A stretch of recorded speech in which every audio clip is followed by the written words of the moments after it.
It's the Infinite Podcast.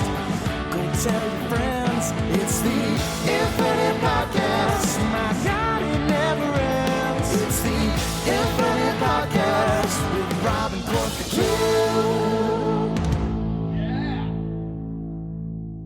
Hello, everybody, and welcome to another episode of the Project Infinite Podcast, the podcast covering the infinite and ever-expanding multiverse of fandom from movies, comics, TV shows, video games.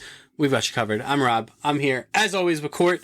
And Court thought we were going to be talking about the Fantastic Four next week because we thought we were getting it during the Super Bowl. And we probably still will. Yeah, we'll get something. We'll get a little something. But we got the Fantastic Four trailer this week. Right. With a big thing where they were just like, hey, I see what you did there. they were like, watch out, the trailer's coming tomorrow at 7 a.m. There's going to be a big thing and everyone's going to be there and they're going to do a big button push and then they're going to show the trailer. And it feels like a big deal. And it is a big deal because, as we're going to talk about in a little bit, the trailer was really, really impressive. Oh, it was incredible. It was outstanding. I mean, not only the sell of this trailer, but, you know, the sell of these characters. And it doesn't even feel like it's a sell. It feels like they are family. It feels like you know them. Somebody made a good point. There's this nostalgic overlay over this of like, this feels correct and familiar. It's everything that has been kind of rumored and has been, you know, not promised. Maybe someone promised it somewhere that I can't recall. But this idea that this movie was going to be truly different from Right. any other offering in the MCU to this point. And I think the trailer has delivered on that promise. And we also got a Jurassic Rebirth. Rebirth? Is that what it's called? Yes. Yeah. I got Final Fantasy on the brain. Yeah, Jurassic World Rebirth trailer that we also thought we were going to get during the Super Bowl. But just getting ahead of it. So, our main topic of discussion this week, obviously Captain America Brave New World is coming out next week. So we're going to take a stroll and just kind of talk about Sam Wilson in the MCU, and what kind of, I don't want to say justifies this movie because that sounds demeaning, but just kind of like, you know, maybe people just don't realize kind of the arc that Sam has gone on and really how important he is to the greater kind of MCU and really what a great character he is from his inception in Captain America the Winter Soldier to now where he's starring in his own Captain America movie, which I think is kind of a unique arc for any of these MCU characters. We haven't really seen that. Shuri comes to mind, but also Shuri was only in 2 movies before Black Panther 2. So Sam has really, you know, as far as like a mantle passing type of deal, which we've done an episode on mantle passing before, but Sam is really the only one so far that's kind of, we've seen him from inception to where he was just a guy in the military to being Falcon to being Captain America, which I think is a really, really cool arc for him. So, we'll talk about Sam and as we bleed into A New World. But first, we do have some news, starting, of course, with Odyssey casting. Right. I was skeptical that this was going to become like another bit, like another Oppenheimer thing. Sure. And I guess it just is that every week we're gonna get casting until this movie is made. So we got a pentagon of castings over the last week. So we're filling in those. You know, these are going to be obviously the actors. You know, big name, decent named actors that will probably be filling, you know, kind of like the Jack Quaid role in Oppenheimer, where they're good names that like you're like, oh hey, that person, and then they'll be in the movie for maybe like a minute or two, and then keep it moving. So what are the directors doing it like that? I know it's. I told you when we talked about Bernthal last week, like it just feels like Nolan's gravitas, where like Elliot Page, for example, who got cast in this, can star in his own thing, but Nolan calls and you're like, sure, I'll do 2 minutes. And of course, there's history there. Yeah, there's history, which is amazing. But yeah, so Elliot Page is the first one. Yep. Hamish Patel. Yep. As well. My favorite character from Tenet. Yep. You're not gonna drive a 747 into a building, right? Why not? Question mark. Character does the same thing in this movie, the same exact thing. with a like a horse cart Or a boat? A horse cart would be the boat would be the funniest thing. That would be incredible. You're not gonna. You're not. He said Odysseus says you're not gonna. Why not? John Leguizamo, famed character actor John Leguizamo, has been cast in this movie. It's my favorite. That's my second favorite casting so far because I just believe they just ran into each other on the street in L.A. and they're just like, you wouldn't want to be in my movie, right? Yeah. It's like, sure. Benny Safdie, obviously, is coming back. He's starting to really rack up regulars. Yeah, which is cool. But when James Gunn does it, people have a problem. And then the crocodile hunter Steve Irwin. Has been resurrected. He's back. He's gonna wrangle the Sphinx. Oi! Look at this beauty here. She's gonna be real gentle-like here. You think the Sphinx is vicious, but you just gotta answer a riddle, Odysseus. I'm kidding. It's not Steve Irwin. It's Bill Irwin, who was the voice lost cousin of Steve. No, just kidding. Voiced what's the character in Interstellar? Tars. Yes. So the voice of Tars. He should still play Tars in this movie. Joining the long list of casting for the Odyssey, obviously starring Tom Holland and many others. So again, like I said, we're rounding this movie. I do enjoy this bit that we're doing. We did it with Oppenheimer. We're doing it with this because it also before you know it, the movie will be out. We're like, remember when we did that bit with all the casting and now the movie's here. So I think that's great. And as always, we're going to find fewer and fewer things to say about this movie until we actually see some things from it, other than just keeping this bit going. Yeah. As long as people keep getting cast. So, and then more news today that came out. There is a live action Gundam movie happening. I don't even know how to even begin to think about this. You know what's insane? I watched Pacific Rim 2 days ago. Yeah, so this is obviously this can work. It is being co-produced between Bandai Namco and Legendary, so that's pretty great. And the director is Jim Mickle, who wrote and directed Sweet Tooth. I mean, as Pacific Rim shows, I think this can work. Just big giant robots fighting each other. I think people are in. I think having the co-production of Legendary, who obviously have experience in this realm with Godzilla vs. Kong, of just big romps with giant creatures, I think it can be cool. Obviously, anime adaptations are hit or miss, but Gundam is uniquely suited for a live action adaptation, as opposed to like a Dragon Ball or One Piece pulled it off. One Piece on Netflix is very popular as a live action adaptation. So just give me big giant robots fighting each other, and I think we'll have a fun time. Put Ben Mendelsohn in this for some reason. Sure. Yeah, I'd be in on that. I don't know. I was gonna say just put the people that are in Pacific Rim in this movie. Today we are canceling Idris Elba.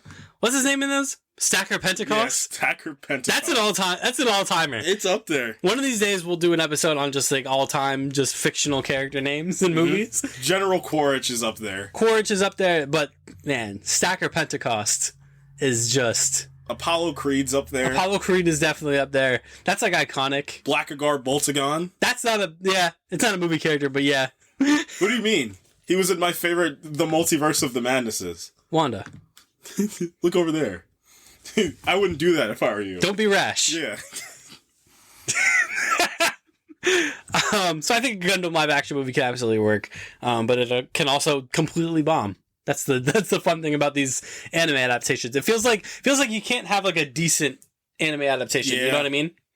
It's like sure. It's either great to good like One Piece, or it's the worst, or it's Dragon Ball Evolution.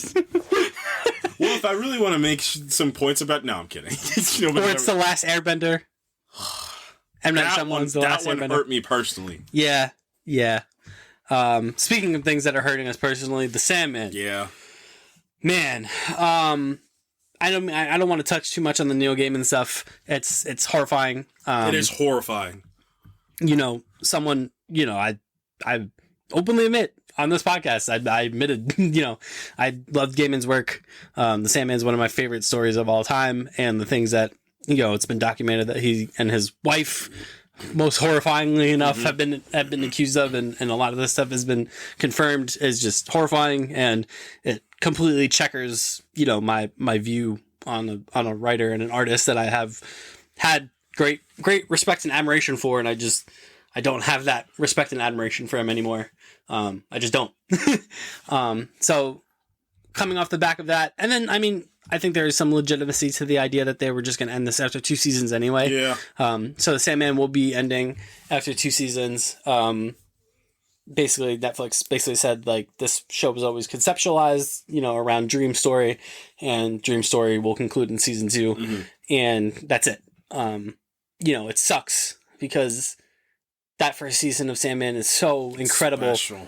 And we, unfortunately, we lauded the inclusion of Neil Gaiman in that process of putting together that first season, and like I said, just everything that has come out about him and his wife and the things that he's been involved in when it comes to the sex abuse and everything.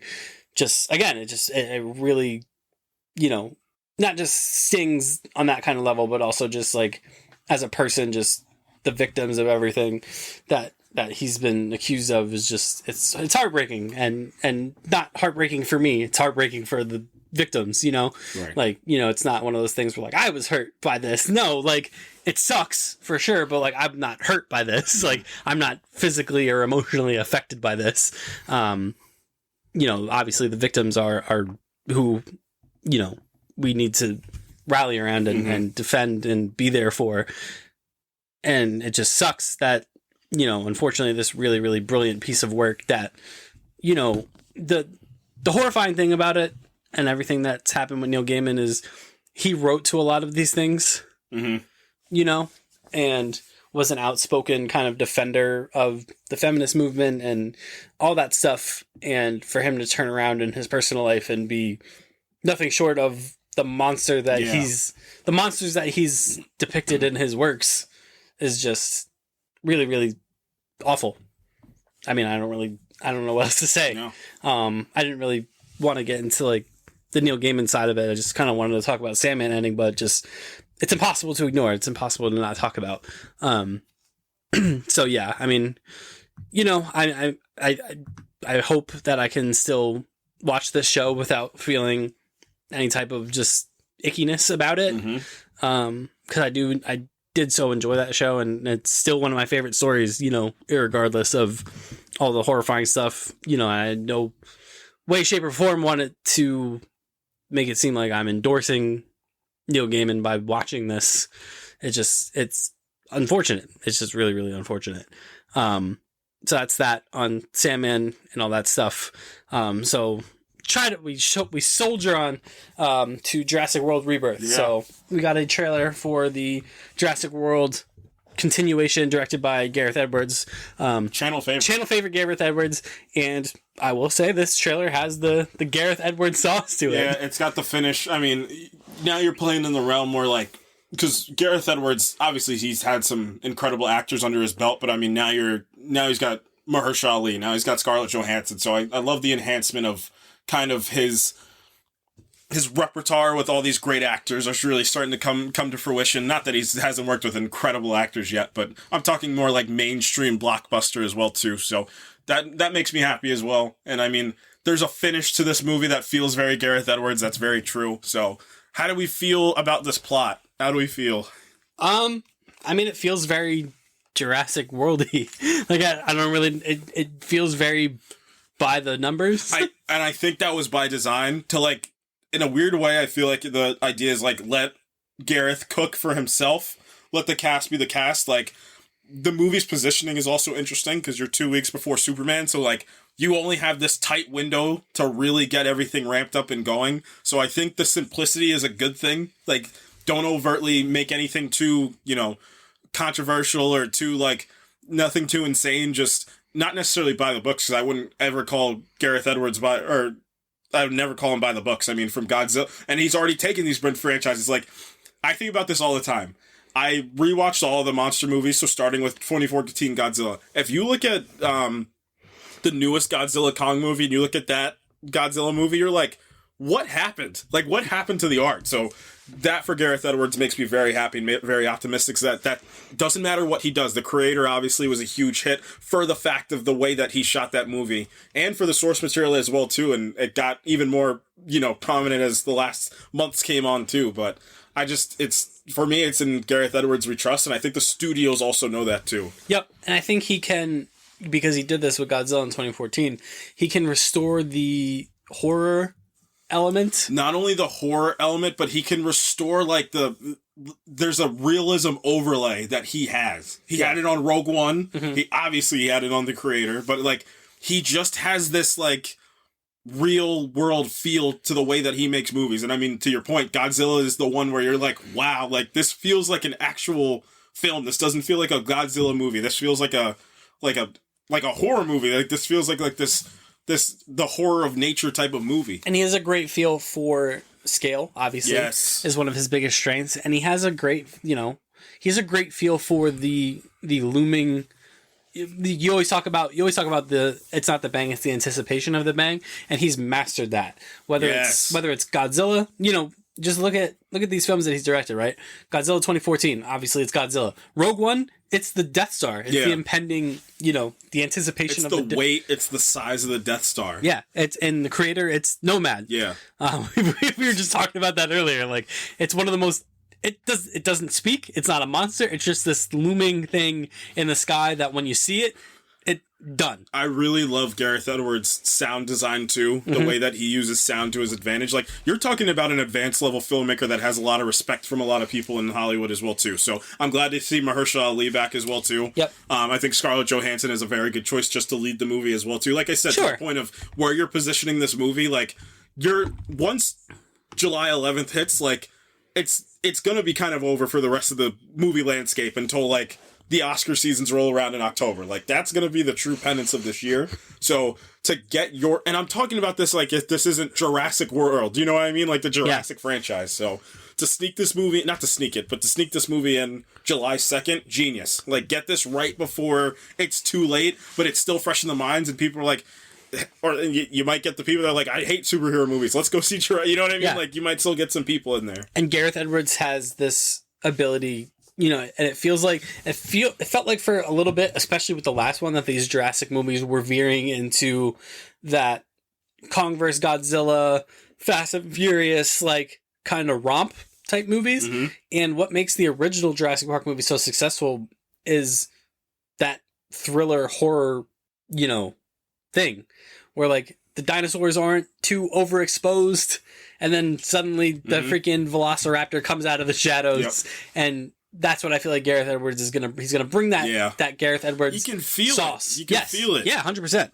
The latest Jurassic ones, the Chris Pratt led ones, were very action heavy. Yep. Dinosaurs fighting dinosaurs. It was a product of its time. Yeah. And guess what movie they were trying to chase a lot in there? Gareth Edwards' Godzilla had a lot of implications for a lot of things in Hollywood after that, whether people want to admit that or not. Yeah, you think he looks at Godzilla now and he's what have I done? He's what happened to the game I love? He's allegorical Oppenheimer. What have I done? Because in that 202014, Godzilla's in it for oh, what's the screen? It's literally 4 or 5 minutes. Yeah, total in a 2:10, 2:15 movie. And it's great. Oh, one day we're going to have to review that movie specifically because that movie is an absolute gem. Yeah. It's a perfect example of how to make me care about human characters that I shouldn't because you made Godzilla a force of nature. Yep. 100%. So yeah, I mean, I'm really, we talked for a while. As soon as it got announced that he was attached to this Jurassic project, we were both really, really excited because I guess I just didn't think, I don't know. I guess I didn't think he was going to do a big budget, franchise movie again. Yeah.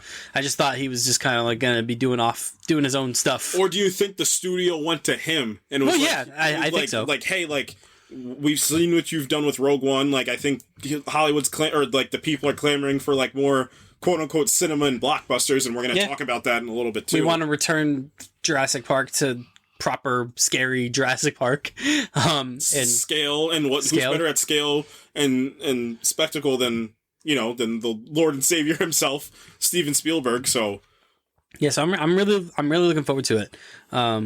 So that's fun. It's a fun, cute little Jurassic World movie. But It's a cute little. we, as we said up top, got a trailer for Fantastic Four: First Steps, and wow, this movie has the thing, right? The thing that like you watch. This is that movie, kind of like Oppenheimer. I'm not comparing the two, but like from inception to casting to like it's checking all the boxes from of something that's truly special. Is it going to win an Oscar? No, but is it something that can be special within the confines of the superhero genre? Yeah, I think so. And like I said, it's checking all the boxes from inception when they were like, the MCU, we're doing the Fantastic Four, we're setting it in the 60s. It's going to be, I don't think at the time we even knew it was going to be like a retro-futurism piece. No, not yet. I think we just knew it was going to be in the 60s. We thought it might have taken place in the past. And John Watts was associated with it. Well, John Watts was going to direct it. They had the whole Marvel panel at the D23. Like, he was going to direct this movie. And people thought first, like, okay, good. Including myself, like, good. Like... He's got a good, he's got a good handle. On classic Spider-Man, he's got a good handle. Got a good handle. He's already directed a trilogy with a legacy character. The MCU, they're going to do the Fantastic Four justification. Like, they're going to do it right. And then, like, it kind of went dark for a while. And we were like, what's going on with this? We didn't have a cast for the longest time. To the point. It had been, like, weeks of, like... Every reporting outlet's like, we have to cast. And we were like, no, you don't. No, you don't. Just kidding. No, you don't. And then this is the point where Matt Shakman steps in. And then we find out it's taking place in the 60s, but it's going to be a retro-futurism 60s. And that's where that's where my wheels started turning. Yes. And I'm like, oh, this could be really cool. So at first I was like, okay, Shakman's here. And then you start to think about what Shakman's done, right? Yeah. Game of Thrones. Which I just found this out. Yep. Succession. He directed one of my favorite episodes of Game of Thrones ever. Succession, Game of Thrones. What Mad else? Men. Mad Men. Like, Mad Men might be the most, like, this might be a mixture, not a mixture of Mad Men and WandaVision, but, he's got a handle. Oh, the best thing about saying this, that's a versatile filmmaker. If you look at it, the landscape, couple of those things are not alike each other at all. Absolutely at all. Yeah. And then obviously he was the writer and director of WandaVision, which is to this day probably the most unique thing that Marvel's done. Oh, 100%. Until probably this movie that's coming out. And I don't even want to label it as unique. I want to label it as almost like this. I love the take. The take is it's special because it's the take, but what does Court always say? Court talks behind the scenes. Like, it's the fact that they tested the Panavision cameras. Like, they said, like, and then you get the thing at the bottom, like, presented by Fantastivision. Like, I loved it.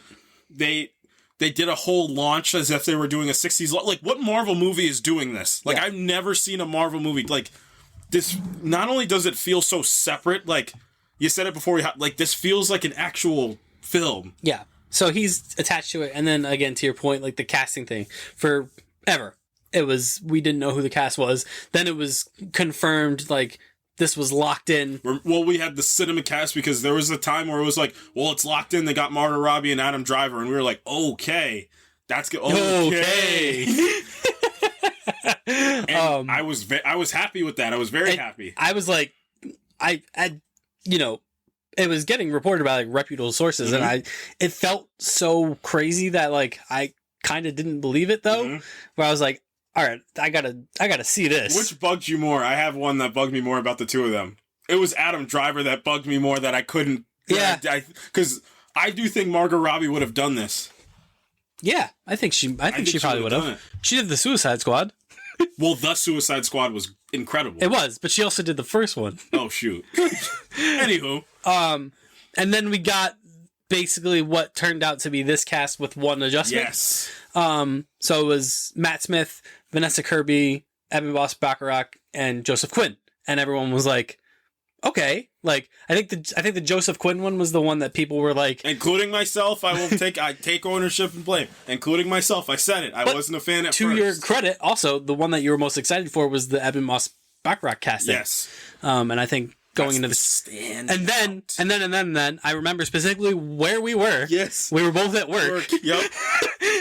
And I think I came to you first and I said, "Did you see the Fantastic Four thing?" And you said no, and I said Pedro Pascal is Reed Richards. And I was behooved. I'm learning this.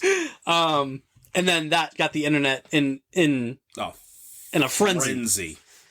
He's too overexposed. He's too this. He's too that. You know what else he is? A really good actor. I think that gets lost in all the stuff that he does. Let's rip into this then. So yes. Let's rip into this. I mean, and I also said I'd never not been sold on Pedro Pascal. It was him as Reed Richards that I questioned a bit. As soon as he opened his mouth in this trailer, I said, "Oh yeah, that's actually Reed Richards." But it's Reed Richards as if he was in 19. Like that's him. And you made an incredible point. He's hiding himself. That's not Reed right there. Yeah, we segue from all this backstory into the trailer itself, and it just opens with this Jetsons type retro-futuristic 60s. The score. Michael Giacchino's score is just...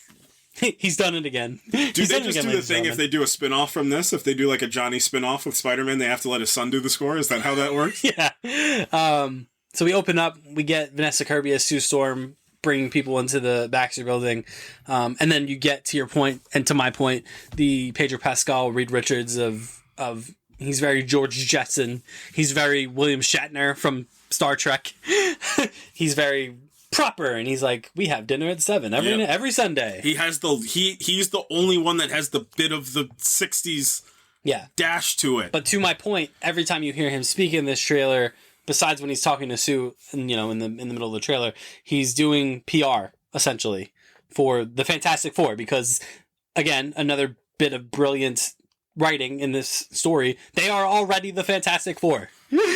Not only are they the Fantastic and they are famous. They're famous. What really sells me on this, it's the coupling of that with like having this backdrop of like what happened on the... I know what happened on the mission, but I'm sitting here like, what happened on this mission? Yeah. Like, it's insane that I'm tethered to this thing. Like, I mean, when they talked about this movie, like the preliminary at Comic-Con, they talked about like, hey, like we watched Apollo, like the first thing we did was we all watched Apollo 13 together. We all watched it together. Like that was one of the big inspirations from this. You see it in the trailer, like not the found footage, but like the archival 1960s documentarian type of, I have a theory as to why it looks like that and what they're trying to do. And I think it's your kids, Marty. It's your kids. Mm-hmm. I think Matt Shackman watched After Sun and he took the whole inspiration to do it like this, but this is special.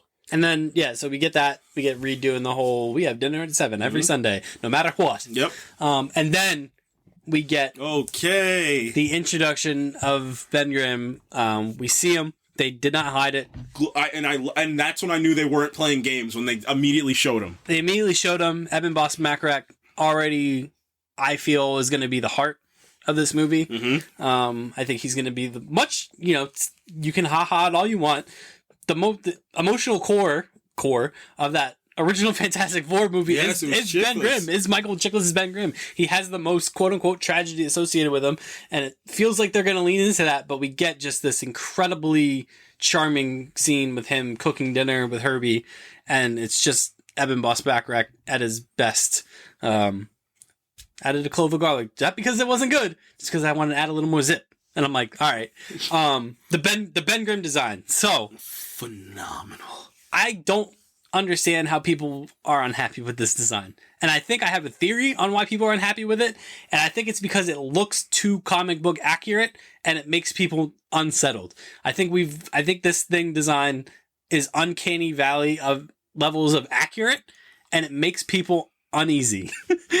He looks just like the Thing, like he was ripped out of a comic book page. Kirby's the Thing. It's crazy. Like that character in that movie does not look like he should be moving or doing things with real people. Mm-hmm. It's that good. And I think that just makes people very unsettled. Mm-hmm. Because it took me a second to settle into it. I think I was surprised because I didn't know what to think going into this trailer, like what they were going to show. And this was one of the points that I told you before we hopped on that I really appreciated. I said, hey, they're going for it. Like, this is the Fantastic Four. Like, they're not Josh Tranking it and be like, we got to hide things. No. Like, even if it was an origin story and they had to, like, give me everything. Give me the robot. Give me the robot. Give me Ben Grimm in a big Fantastic Four sweater. Give me Johnny jumping off the ledge, flame on immediately. Also, can we talk about that spot for a second? Dog. The dust kicking up onto the camera? With the lens flares. Because they shot this with anamorphic lenses. Like, they're making a movie. Yeah. That scene where Ben's walking in his comic accurate trench coat. And we get Sad Bad Grimm. He looks like Bear Bryant. He looks like Raphael from the Ninja Turtles movie. Come on, man. We got Sad Bad Grimm in a trench coat, which is another great shot of, again, public relations Reed Richards talking about, this is the best pilot I know. Best looking you. And, like, I love how unapologetic, like, it is Evan Moss-Bachrach. Like, it's just him. It's just him being him. Yeah, and then they cut to... That's such an incredible casting. Oh, my God. Then they cut to Sad Ben Grimm being like, I'm ugly. I'm a rock. I'm a big, ugly rock man. And then we just get various shots of things while Sue's doing a big voiceover. Invisible Woman looks... great. They're going the light reflecting route with her powers. Like, it's the light that basically causes her invisibility. She doesn't just flame on, flame off with the invisibility. They actually have like a science to it, which I think is going to be an important part of this movie. Like, I think the science bit is going to be important. We see Reed doing a big drawing on a chalkboard. Yep. And I like I told you, that's the only shot in this trailer where you see the real Reed Richards, and it's the coincidentally enough where you don't see him speak. You see him twice, in my opinion. You see him there, and you see him when he's holding Sue. That's the two times you see him, where he's holding, like, because he truthfully does love him. He just thinks he can outsmart the love, and he's cold. Like, and that was the thing. I hope they don't shy away from that. And I don't think they're going to. Me neither. I think they're going to let him be like, hey, I have to be this way. And then once they get there, like, Sue's going to be like, I love you, but you're a jerk. Like, you're cold and, like... Yep. And that's why I think the Vanessa Kirby thing, like, she's the tether. She's the glue. Like, she's going to be the tether. Yep, because he reads the brains. Like, Johnny's really, like the soul of this thing. Yeah, we don't see a ton of Joseph Quinn in this. We get that, but... That's just how I know we have like the makings of like a potentially special movie is the careful selection of when you see Johnny and what he's doing and the line he gives, just the high. Mm-hmm. Like you get it. Like you get the character just in that moment. He's lounging. He's got the astronaut helmet on. Sue walks in on him and he's like, hi. Mm-hmm. And I'm like, and that immediately, like, it shot me back to Stranger Things. Like with Eddie, what made him so lovable is that affableness, that kind of just charming charisma, that kind of recklessness that Eddie had in Stranger Things. Like, I just know that they saw him in that and were like, we're just going to do that, but you're Johnny Storm. Well, I have an insane theory as to how you can structure these, because the second Fantastic Four movie won't come out until after Secret Wars, and rightfully so. Right. And then they'll be in the 616 by that time, and they'll be in the future by that time. You can plausibly spin this to do this movie's the first one, and it's like you get to cover all the best bases of the Fantastic Four comics. What you do is you do this movie, you set it in the 60s, like it's Jack Kirby and Stan Lee doing this, and then you shoot post-Secret Wars to the 616, and you do a Nihilist. Like, you build up to, like, for Joseph Quinn specifically, he has... just like Stranger Things, I think he's going to do the heroic sacrifice. We're not going to see this for years, but that's what you need to build to. Like, he's that dumb kid, but, like, that's his heart. Like, his heart is, like, I know I'm rash and I'm, like, dumb, but, like, I still love you guys. And, like, I love Franklin and I love this earth. Yep. Like, I will still sacrifice, like, you, it's, again, like, it's funny enough, like, they were kind of sprinkling it in the Tim Story ones, like with John, like he's like, I'm not just this like dumb, like I have something, like I have a little something special, like, and unfortunately I had to sacrifice himself to show it. So I hope they get there. But like you set the next two in the future and you just do Hickman's run. And that's the thing that we also didn't see in this trailer is we do know that the kids are in this movie? We don't not know, because they've been very coy about it, especially to the point where they were talking in the interviews, and Vanessa Kirby's like, I guess you're just going to have to watch them. They're parents. By this time, they're parents. Yeah. And then we get some, like I said, we get some great action shots of, conspicuous by its absence are the powers of Mr. Fantastic. Theories as to why? No, I think they might just be saving it. I think they're just saving it. Yeah, because it's the hardest one to pull off. It's so hard to Yoan Griffin. Yoan Griffin can actually just do that. it's the hardest one to make look good and pull off, and I think maybe they're still working on it. Maybe they're just hiding it. But I think it's the hardest effect to pull off out of all of them. So I think they're just hiding it, and letting it cook a little bit before it's ready to uncork itself. And like I said, I've said this before talking about Reed Richards. Reed Richards' true power isn't the stretch. No. His power is his mind. Like, that's the true... Yeah.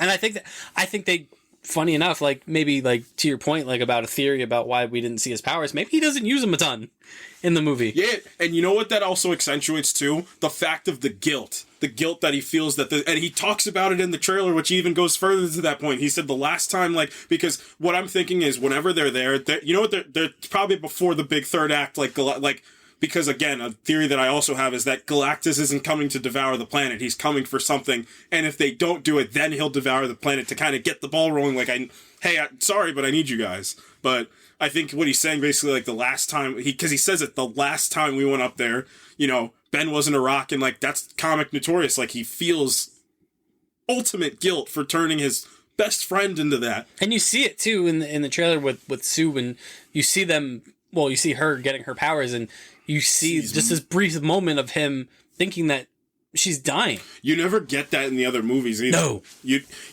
know, funny enough, you get that from Miles Teller better than you do from Yoan Griffin. Not the actors, but the characters. Like, you get that a little better in Fantastic, funny enough, of, like, the guilt that he feels to the point where he exiles himself, essentially. Mm-hmm. But, absolute nail. I mean, we could just go down the list real quick. John Malkovich is probably playing Red Ghost. Yep. Makes a lot of sense. Which is cool. Galactus. He's got the big head. There's no more space clouds to be had. He's got the big head. He's just Galactus. He's just Galactus. Like, what else are you gonna say? Like, I think the thing reveal in the trailer is the promise of the eventual Galactus reveal. Yeah. They're like, look at what we did here with the thing, and now here's Galactus. What do you think we're gonna do with Galactus? And I think he's gonna look great. Incredible. He can shift his mass too, right? Because Galactus, yeah. Yeah. Because once he inevitably fights Arishem, like, he's gonna need to be a lot bigger. I just can't wait for the voice. Oh, I can't wait. Ineson's voice. I can't wait. That's gonna be the true bang of this, is Ineson's voice. I can't wait. I can't wait for that. I can't wait. We didn't see anything of the Silver Surfer in this trailer. Mm-hmm. Maybe they, and this is like conspiracy theory, I think they did it on purpose for, like, the nerds to be like, a woman can't be Silver Surfer, even though in the comics there's a woman that's the Silver Surfer.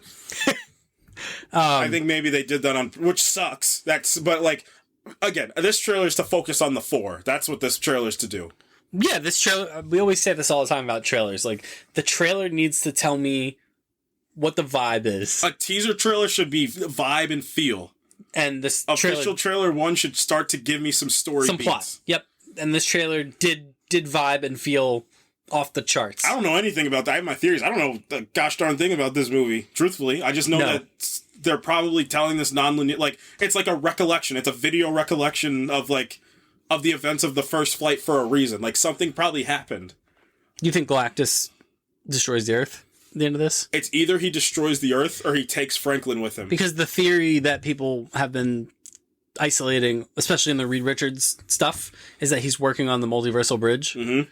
And that could be the conduit of, like... Reed Richards was able to build this in 1963 with a box of scraps. With a chalkboard. With a box of retro-futuristic scraps.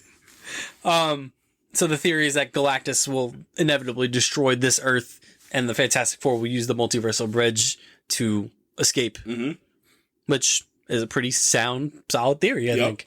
They get into the main 616. Obviously, I don't know anything about the events of... Well, they're probably going to do the Uatu thing where they're like, hey, The multiverse is collapsing. Men out of time, family out of time. Well, it could be like it could truthfully be Galactus is trying to, like, spare them. Like, Galactus is trying to spare them the fate of, like, the universe itself. Galactus is running. They're trying to spare them the fate of, like, the universe, because he knows what's gonna happen. Like, what they can play it as is, like, Galactus already survived the multiverse collapse before in the previous universe. Like, he got out of there. Yeah, like, I'm trying to save you guys from the horror that is to come. The ultimate nullifier. Unless Tiamat's also in that Earth, too. Get wrecked, That's Galactus. a comics thing. Like, he didn't want the celestial expanse, so he started to eat the planets. And Reed saved him to do that, just cause. Like, Reed's like, I understand the bigger picture, and everybody's like, that's still murder, friend. But yeah, and then we get the suit reveal, the big suit reveal. Fantastic Four. Incredible. It's fantastic. Say it again? What are we, some type of Fantastic Four? What are we, some type of Fantastic Four squad? A lesser movie would have said that. A better movie actually would have said that. We're the Fantastic Four, and these are our first steps. He didn't say that. But yeah, I mean, I don't know. What else can we say? I mean, this was just, it's one of the best trailers I've ever seen. Big swing, big theory time? All right, so I need one big theory, and I need one massive overreaction.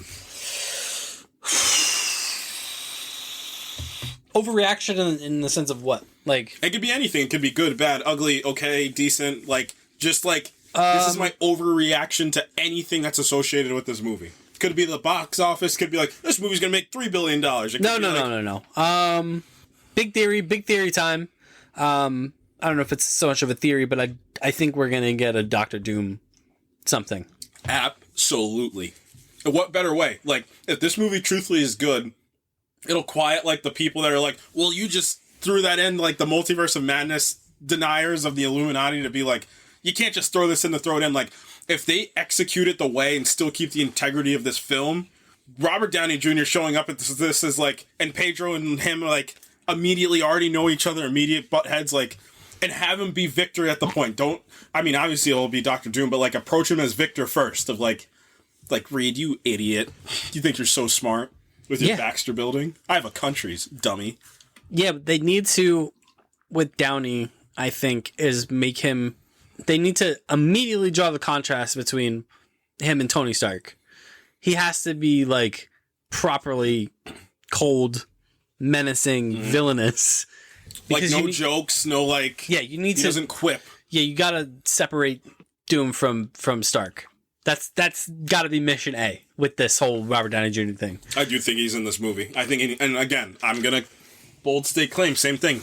He's the Doctor Doom from that universe. Mm-hmm. Yep. And then your big overreaction? My big overreaction... You can be like, this is going to be the greatest comic book movie of all time. I don't know if it's a big I think... I want to be careful how I word this. I think Vanessa Kirby could potentially be the face of Marvel going forward. Wow. That's incredible. If this movie works. Because I think she's going to be that integral to the plot. And people are going to leave that movie going, she's the one that needs to, like, kind of build around. For lack of a... Like, we've had the Marvel problem, right? We've talked about this for months at this point. Like, who are we building around? It's going to be them. I think it's going to be them, and I think it's going to be her. Mm-hmm. Your immediate answer is Pedro, but I feel like it's like the four of them are just so special in all of their own right, but I could see what you're saying about Vanessa Kirby. My conspiracy theory... they're going to do the Council of Reeds, and that's how Reed is going to know what's going to happen, like, what's going on, because I guarantee you the other ones of them are going to be like, Galactus, isn't it? Like, is it going to be, you think it's going to be all of them? I hope so, and I hope it doesn't betray again, that's the thing I'm afraid of, is that, like, Shackman is very adamant, like, we can't do what they did in Multiverse of Madness. At the same time, if the film itself is still good enough, it wouldn't take away. It could really potentially... It could add, because it's something that's so notorious. Like, the Illuminati characters that we got, the only two that were actually members of the Illuminati, or three, Professor X, Reed, and Black Bolt. Like, it felt so, to your point, like, that's not what that movie was. Like, that wasn't the sell of that movie. Right. That was, Feige walked in and said, hey, guys, make sure you get this right. But the Illuminati. You can make sure you get the Illuminati right. But, like, how I want it to go is, like, Reed is messing around with the multiverse, even if it's a transmission, any sort of type. He's it's like messing around with the multiverse. And he's being a bad dad. It's as simple as, like, Ewan Griffin, I genuinely think is in this movie. I do think there's another Reed Richards in this movie. I don't know if it's a post-credit scene. I don't know if it's in the middle of the movie. Ewan Griffin, I just think John Krasinski's one call away. Well, like, why not? You know what I mean? He would do it. Like, just why not? The one that I truthfully would be overjoyed to see, and I think would be insane, would be Miles Teller, but you spin it and you make him the Maker. So it's like, he's still Reed, but, like, he's gone. Like, he's truthfully gone. And, like, maybe the Maker's the one that gives him the idea for, like, hey, you should make the ultimate nullifier and just murder him when he comes. Destroy Galactus.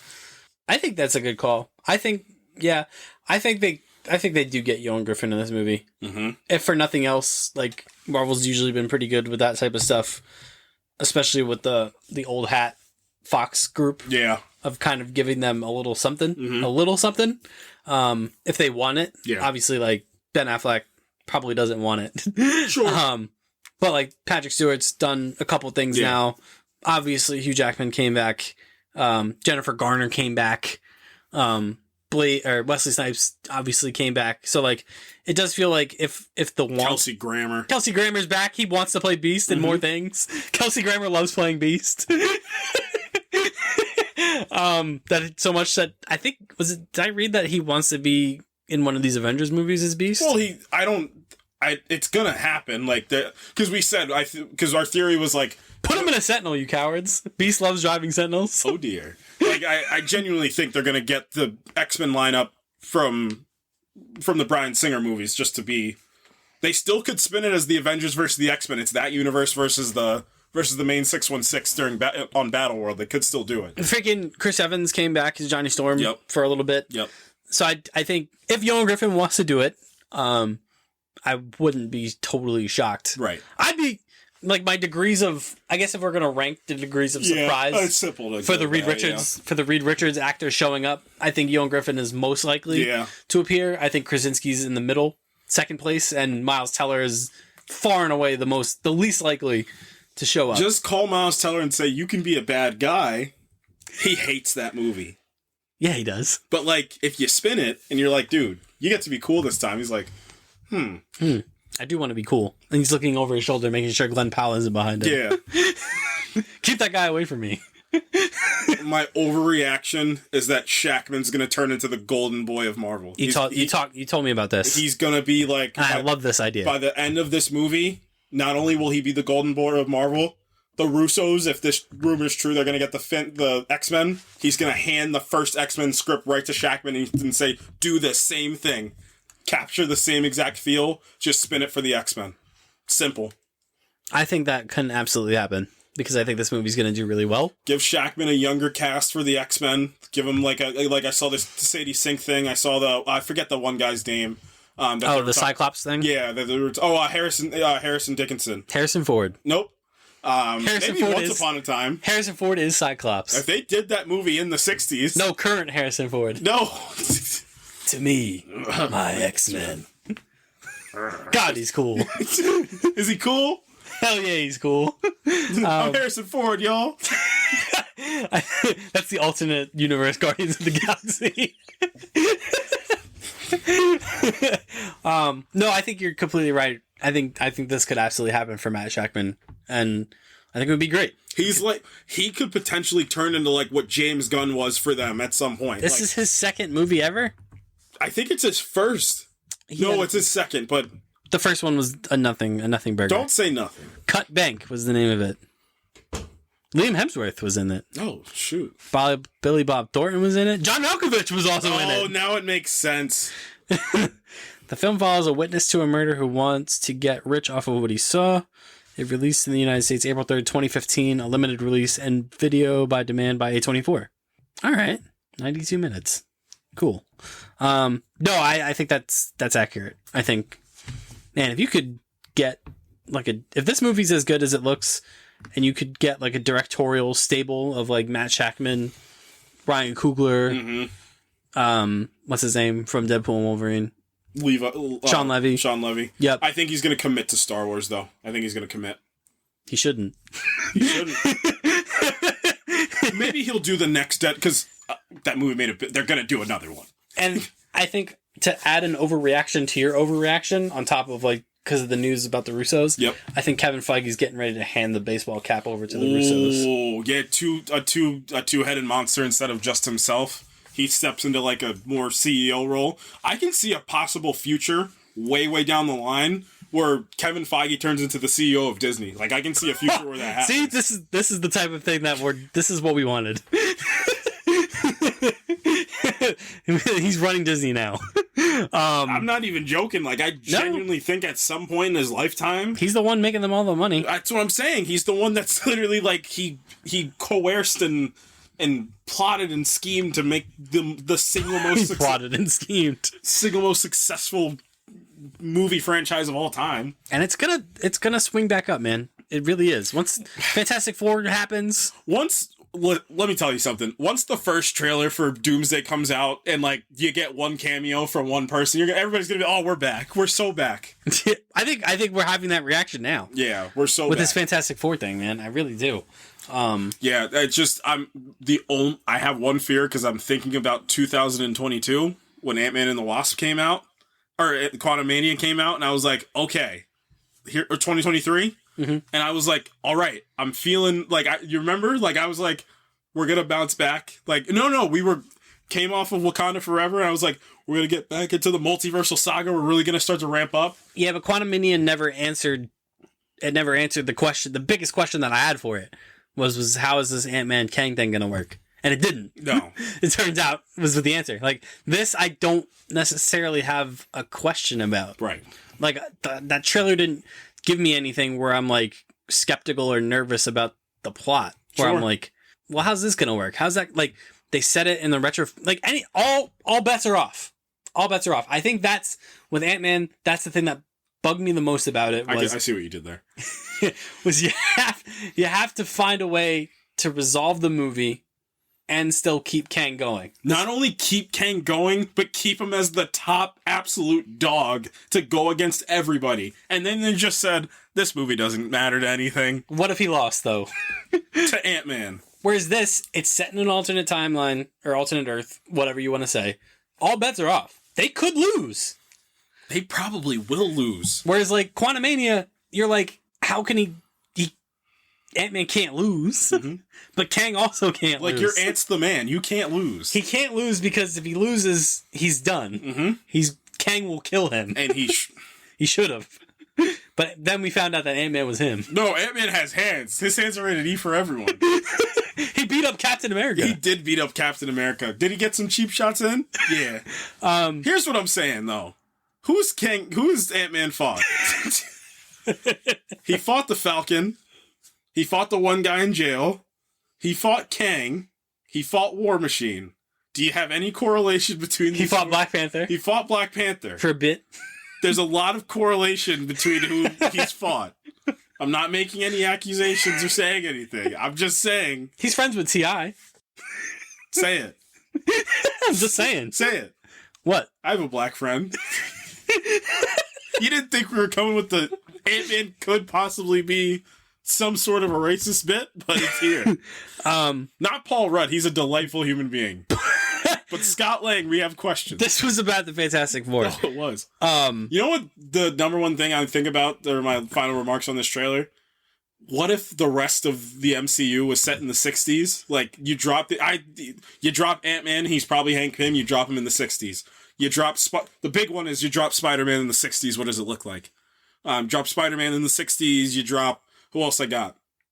Iron Man. You drop Iron Man in the 60s. One of the big ones I want to see is the Fantastic Four, the X-Men in the 60s. I would really like to see that one. Did you see people saying that they should bring Dominic Cooper back to be Tony Stark of that Fantastic Four universe?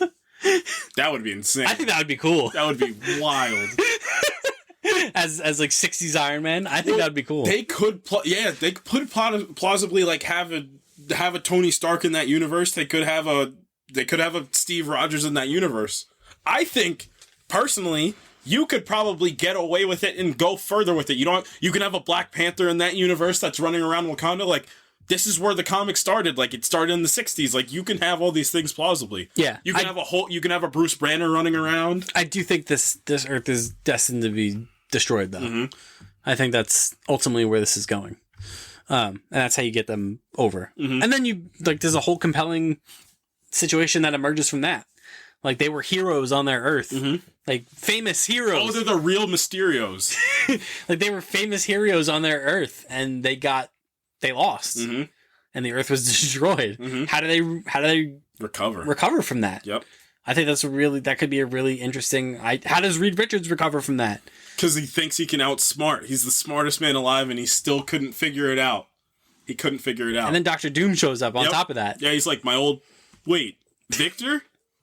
Are you here to help? No, I'm here to murder you, Reed. I hate you. Dun, dun, dun, dun. No, don't play the... So, I don't know. I think a lot of cool stuff can come out of this. Yeah. And also just make a simple, great film. Yeah. And I think they might have done it. Yeah, I think they might have done it too. And in the spirit of great teaser trailers, I want to see more. I need another trailer.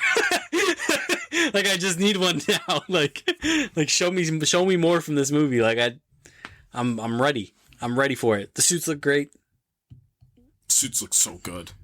So good. They went to, I think they've gone to a special place with this movie. You could really, like, you essentially what they can do is, like, if they want to keep making these, and I think if this movie finds a way to sneak into the 800 to billion range, like, I think it's going to. These, like, the second one, and especially post, and this is the thing that the MCU didn't have post Endgame that they're gonna have going into post Secret Wars, is, like, a definitive team of A-list actors ready to rock right after. Like, that's something they weren't banking on. And you have the potential in the not the probability, like, they're probably going to call the next one the Mutant Saga. Like, you have the X-Men ready to go. And seeing this trailer alongside the Superman trailer, and they're released in such proximity to each other, I don't think we have a rivaling faction situation. I think we have a potential superhero Barbenheimer sitch. And I didn't believe you until yesterday when this trailer came out. Because we'd kind of been going back and forth about this. Of, like, I genuinely thought it was going to be, like, an absolute battleground. Like, Superman was going to... It was either going to be Superman comes, gets the Top Gun run, and then Fantastic Four is, like, has to be attached to the Marvel name. I think they're gonna feed off each other. Because I think they're both going to be really good. And I think they're both going to be, like, actual movies. And I think people are going to gravitate to that. And I think both these movies are going to do really well. We're gonna see both in the same day. Like, once Fantastic Four comes out, like, I'm itching to see both, and like, I might catch the early Superman screener before I go to see Fantastic Four. Like, I really want to see both of these movies, like, in the same, like, yeah. And at the end of the day, and I'll leave it with this: is this not the coolest dang thing in the world that we're getting a prime Superman and a prime Fantastic Four movie in 2 weeks of each other? Is that not the coolest thing? It's really good, made by people that look like they care about these characters. This, I mean, for lack of a better word, this Fantastic Four thing felt so... It's not early MCU. It's antithetical to anything that they've done. Yeah. Besides maybe WandaVision. Funny enough. You know how many people that didn't realize that, like, I was watching a whole bunch of trailer reactions. I saw so many people that didn't know that Shackman did this. They were like, kind of feels like WandaVision. I'm like, yeah, it does kind of feel like so much like WandaVision. WandaVision's such a gem. Yeah, it really is. But, like, now he's, like, filmmaking. You know what I mean? Like, now he's, like, actually filmmaking. Yep. Yeah, I can't wait, man. I really can't wait. And that it's gonna hit. They're gonna show it during the Super Bowl, and I'm gonna be like, yep. I need to see it right now. Man, that really took away all the massive trailers that can come out for the Super Bowl. I know. I don't know what we were gonna do this next week for the Super Bowl, and now I don't know what we're gonna do. I don't know. We'll figure it out. We'll recap the Super Bowl. Yeah, we're gonna do we're gonna do Remember the Titans next week. How fun is football? Zero fun, sir. I love that movie so much. Captain America. So Captain America: Brave New World is out next week. Crept right up on us. It is kicking off the I guess Agatha kind of did this, but this is kicking off the cinema year for 2025 for Marvel. Coming off the back of Deadpool and Wolverine, Marvel is so back. Marvel's never been more back. Deadpool and Wolverine came out almost a year ago. Yep. That's crazy. When did it come out? July 26th. I think it's because that movie stayed in theater so long that I'm like, it feels like it just came out. But no, that movie's been out since July. Wow. So first movie since Deadpool and Wolverine, starring Sam Wilson, and that's what we want to talk about. Yeah, we want to talk about Anthony Mackie's journey throughout the MCU up until this point. Yes, starting with Captain America: Winter Soldier, my favorite Marvel film ever, and he is a great grounding point of view character in Winter Soldier. And what I love about it is not only does it ground Steve, it grounds us in a way too, because he truthfully is the audience surrogate in there. Like, he's this guy that has this figure that like had been talked about throughout history for so long that comes back that he has to kind of help along the way. Like, that is a good surrogate character to have along with this plot. And I mean, I don't think we won't do it until like God hoping years and years and years and years and years and years and years and years and years in the future, like when Anthony Mackie, unfortunately, as all human beings do, pass away. Like, Jesus. No, like, my point is like, I don't think we appreciate Anthony Mackie the way that we should. I don't think we ever have. And unfortunately, like I said, when he's the oldest of old men, I hope it doesn't take to that. Like, I love listening to him in interviews. He just seems fun. Like, he seems like a fun guy, but he also seems like he cares. Like, he also genuinely seems like he cares about these characters. Like, he's very, like, active and vocal about the actor experience, too, which I really appreciate. And you could see it. You can see all those, like, you know, you can see all those little bits and pieces, and especially in Winter Soldier, you can see it. Like, he has a tenderness to him, which I really appreciate. Yep. I love his backstory of being, you know, a veteran that helps veterans. Yes. And and that's what makes him so special to Steve. Yeah. Yep. I love that and even now that he's Captain America, he maintains his everymanness, which is so important to the character of Captain America that almost becomes like his defining quality as Captain America, but it's the quality that's always been there. Like I said, he's just a tremendous audience, and I just love how down he is. Yep. You know? It's like, again, to your point, like, he's, you know, ex-military guy, right? And like, the military's guy is at his front step. That's like if you're like a basketball player, like, that's like at a park playing and LeBron pulls up, you're like, yeah, you want to be on my team? KD used to show up at Rucker Park. Yeah, I want to be on your team. Your basketball's the LeBron James. Why would I not want to be on your team? Yeah, Captain America's like, hey man, we're doing this. This is gonna suck. And he's like, you sure you want to do this? He's like, what does he say? What's the line where he's like, doing a mission with Captain America? Like, sign me up, man. Like, I'm ready to roll. He gives Steve introduction to the culture. Yep. which I really like. I love that first interaction with the two of them. Decent 1978 Trouble Man soundtrack. He's like, I'll add it to the list. Like, they're such a great pairing that you don't think about. And there was never once the idea that he was Captain America's sidekick. Which could have easily happened.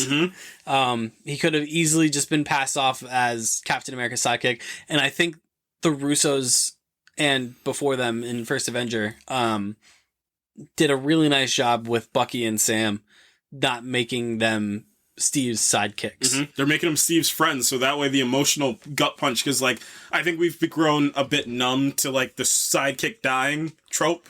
Thanks, Robin. Like, you murdered that for... Bucky, too. But they do a good job with Sam about making him a human being, and like a human being that we care about too. Like, I'm worried about him this whole fight, but he's also cool as heck. Yes. I mean, yeah, just the Falcon, the redesign to the modern MCU of not making him like a bird person and making him like a tech guy. He's a tech expert. He can pilot those wings in a way that nobody else can. Yep. And that's why he keeps them when he becomes Captain America. Because that's the thing, is like, that's what I love about, it's one of my favorite things, talking about jumping to Guardians of the Galaxy 3. It's one of my favorite things that they do with Peter Quill in Guardians of the Galaxy 3. Like, he is a goof. He is jokey guy.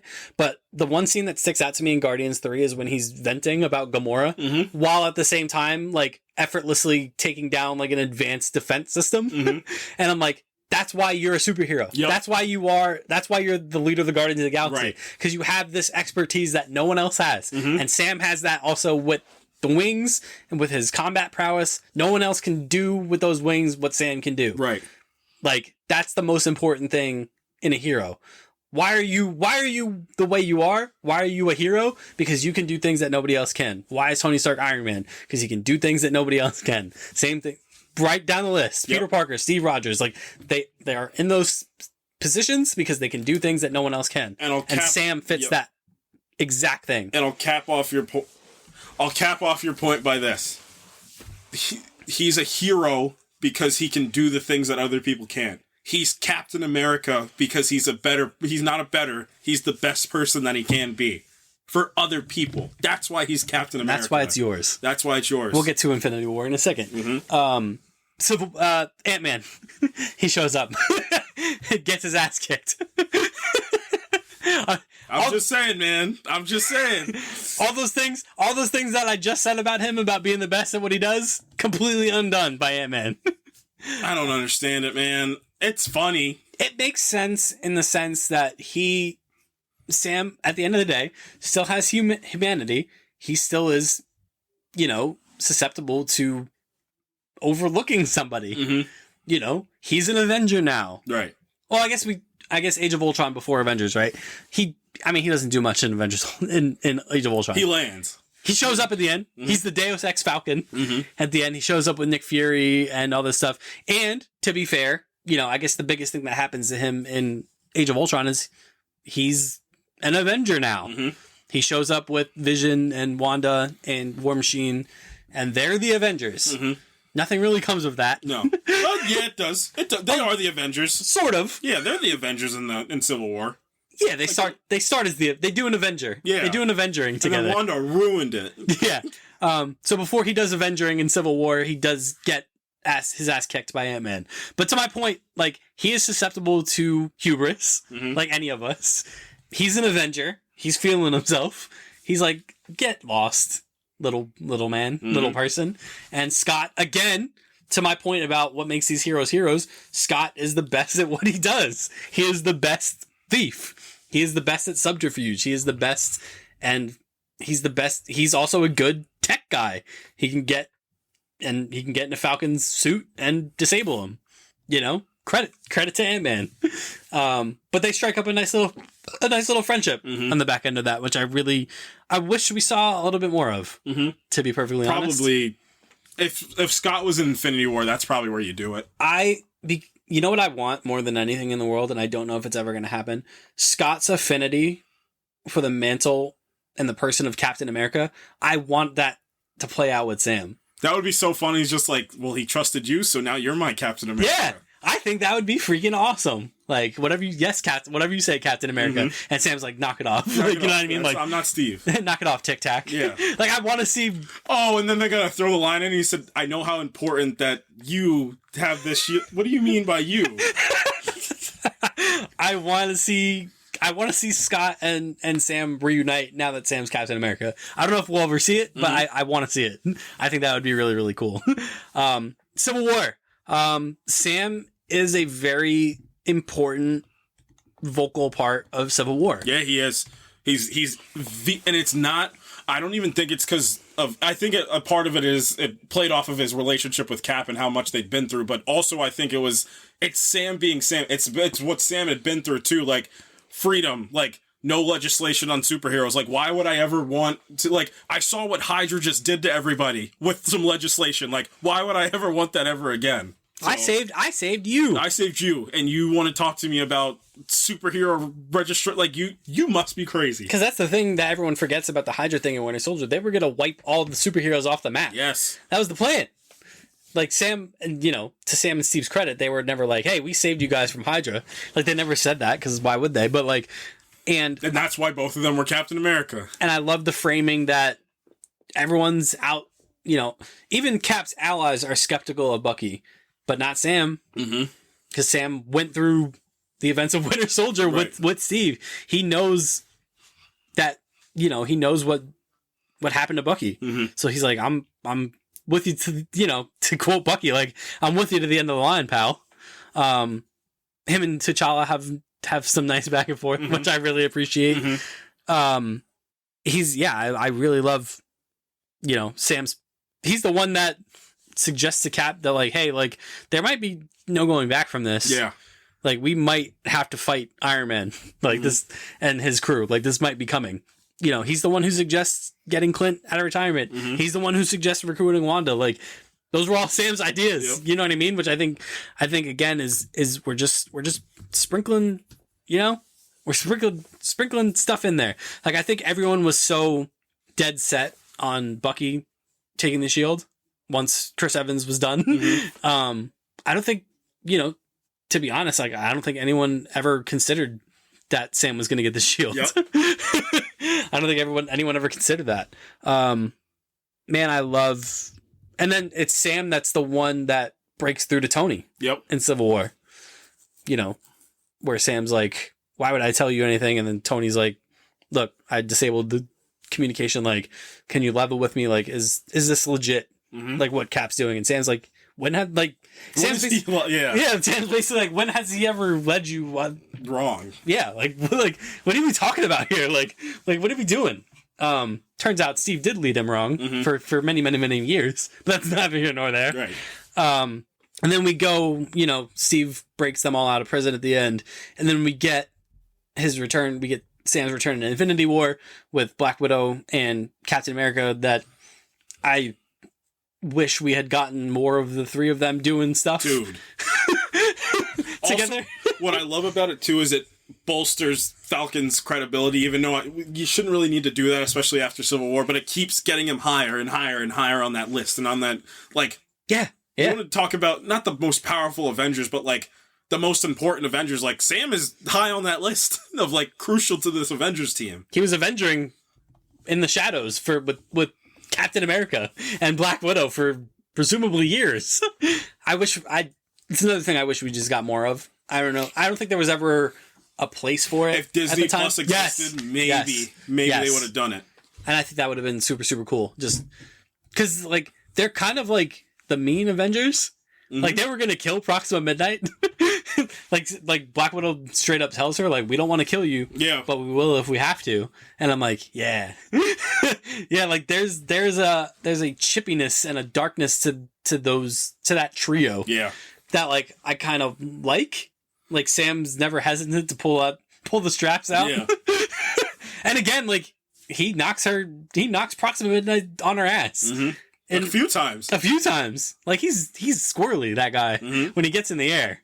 Then he's kind of relegated to just air support in the Infinity War battle, him and War Machine, which is... Ant-Man was like, which is kind of cool. And then Sam gets snapped out of existence. Mr. Captain America, I don't feel so good. Sucks, man. That scene sucks.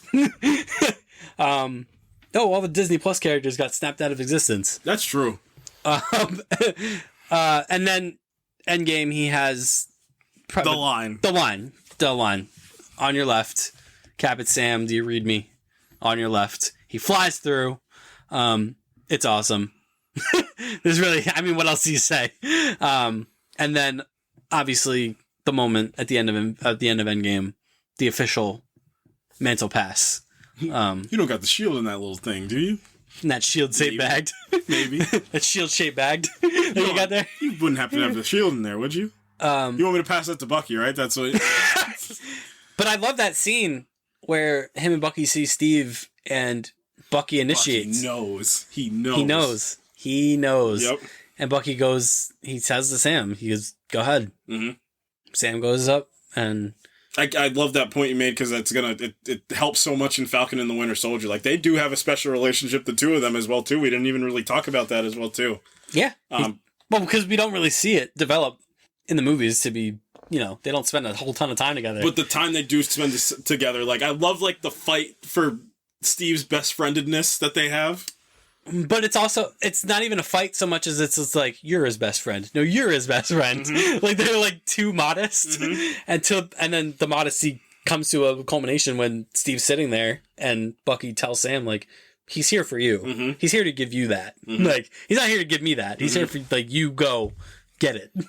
And then obviously Sam and Steve share just a wonderful, wonderful moment that's almost undercut by the distracting Chris Evans aging up. Yeah. CGI. The Joe Biden Christopher. the Joe Bidenification of Chris Evans. And he officially gives the shield over. You know, he's like, I had to go back and get something. Had to bring it here.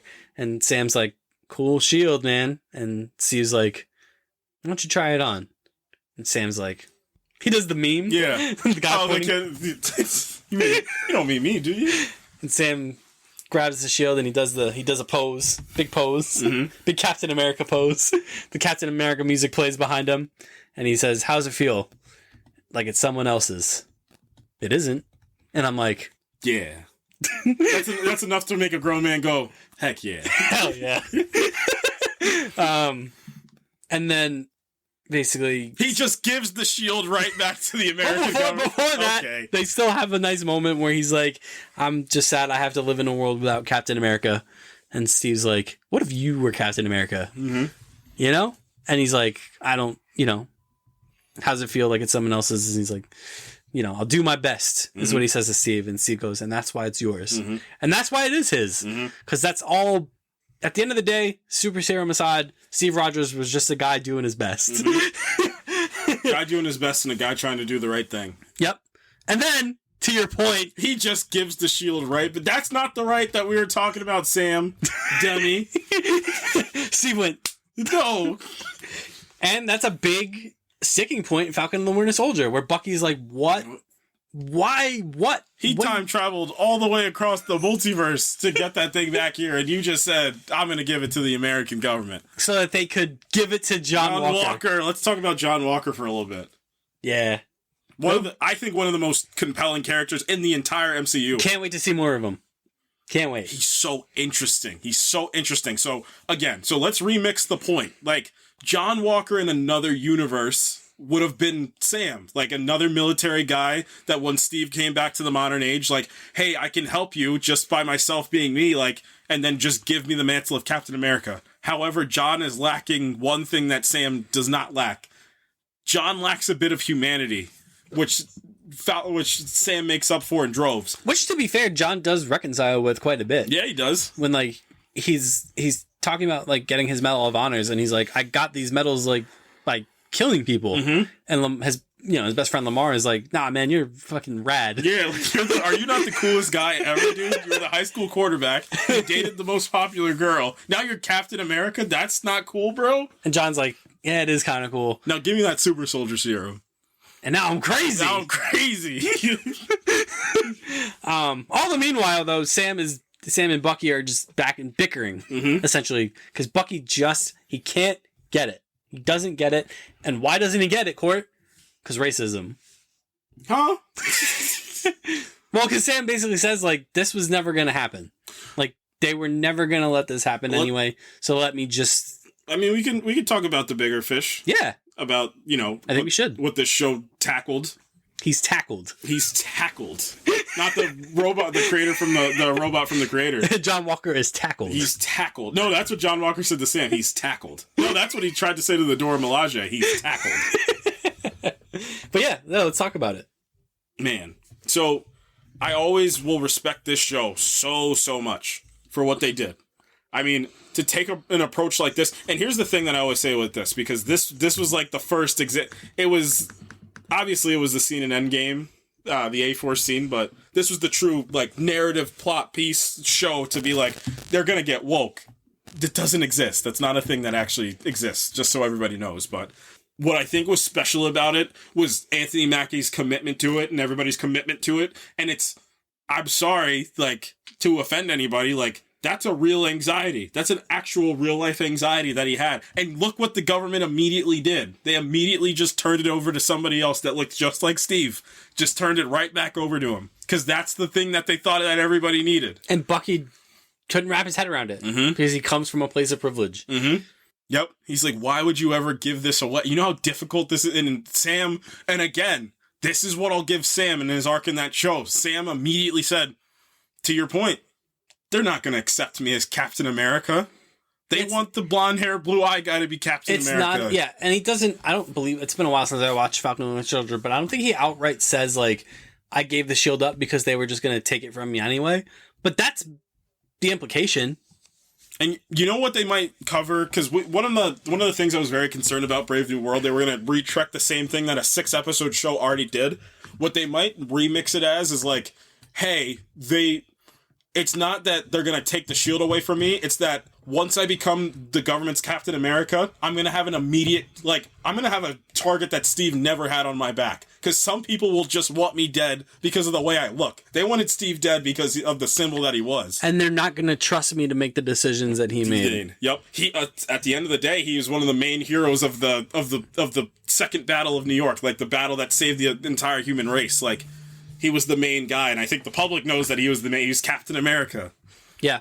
Yep. And I mean, just obviously the line that sticks out is the Isaiah Bradley line. They'll never let a black man be Captain America. Yeah.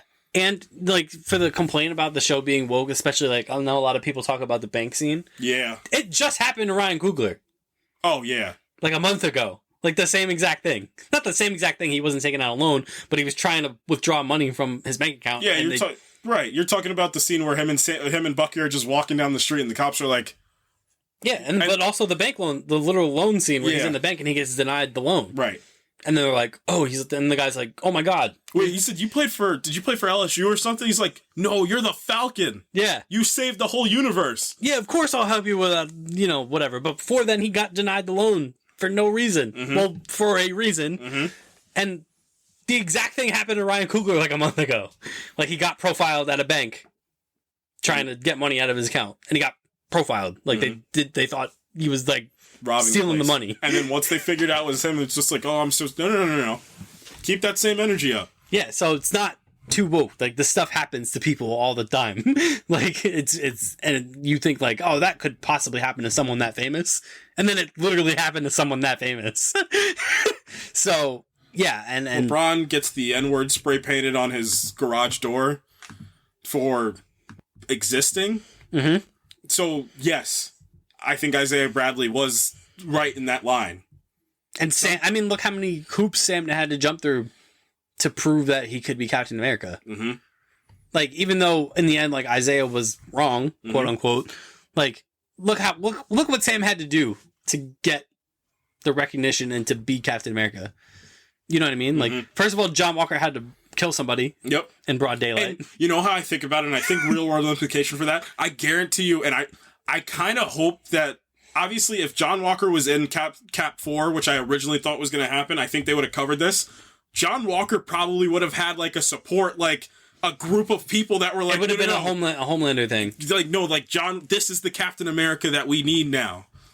Versus Sam is the actual Captain America that the world needs. Yeah. No, that's a great point. It's a great point. Like, they never really touch on that. Like, they did it was kind of like a hand-washy job of, like, all right, he crossed the line. Excel plot hand washer. He, like, obviously, and I'll never forget, because this was 2021, this show came out, I'll never forget when he was, episode 4 ends and he's holding the shield and it was plastered all over social media. He's holding the shield with the blood on it. And I was just like, this is something, like, and they kind of, like you said, they kind of...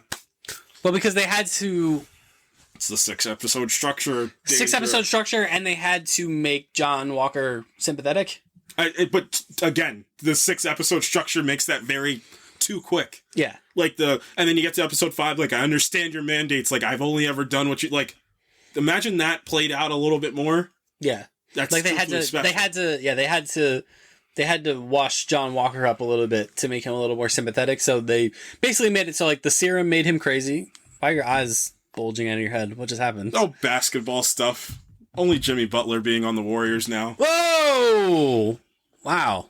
That is big news. Breaking news. Jimmy Butler got traded. Breaking news. Yeah, breaking news. Jimmy Butler is one of the Warriors. That's how Reed Richards would have said it. Wow. Cool. But yeah, John Walker. So yeah, they had to make him sympathetic because they had to make him a main character of something else. So I don't think there was really room to do like the Homelanderification of like this sect of people actually kind of liked what John Walker did. Like it was kind of rad.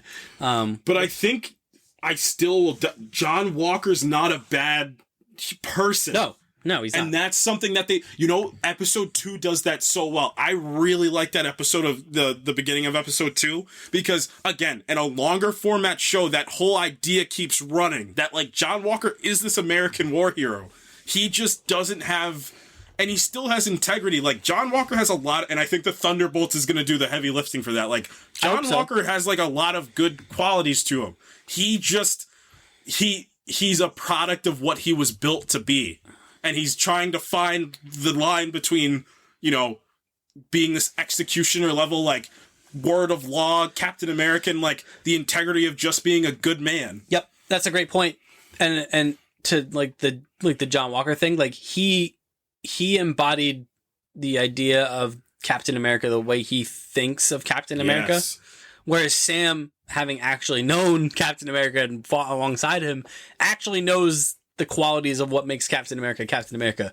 Whereas John Walker just saw Captain America as like a cop. Mm-hmm. Like it's like Rogue calls him an X-Men 97, America's top cop. I'll even go further. Like he sees himself as like a George Washington. Like I'm gonna go across the river with you guys. Like I'm like that's not who Captain America is.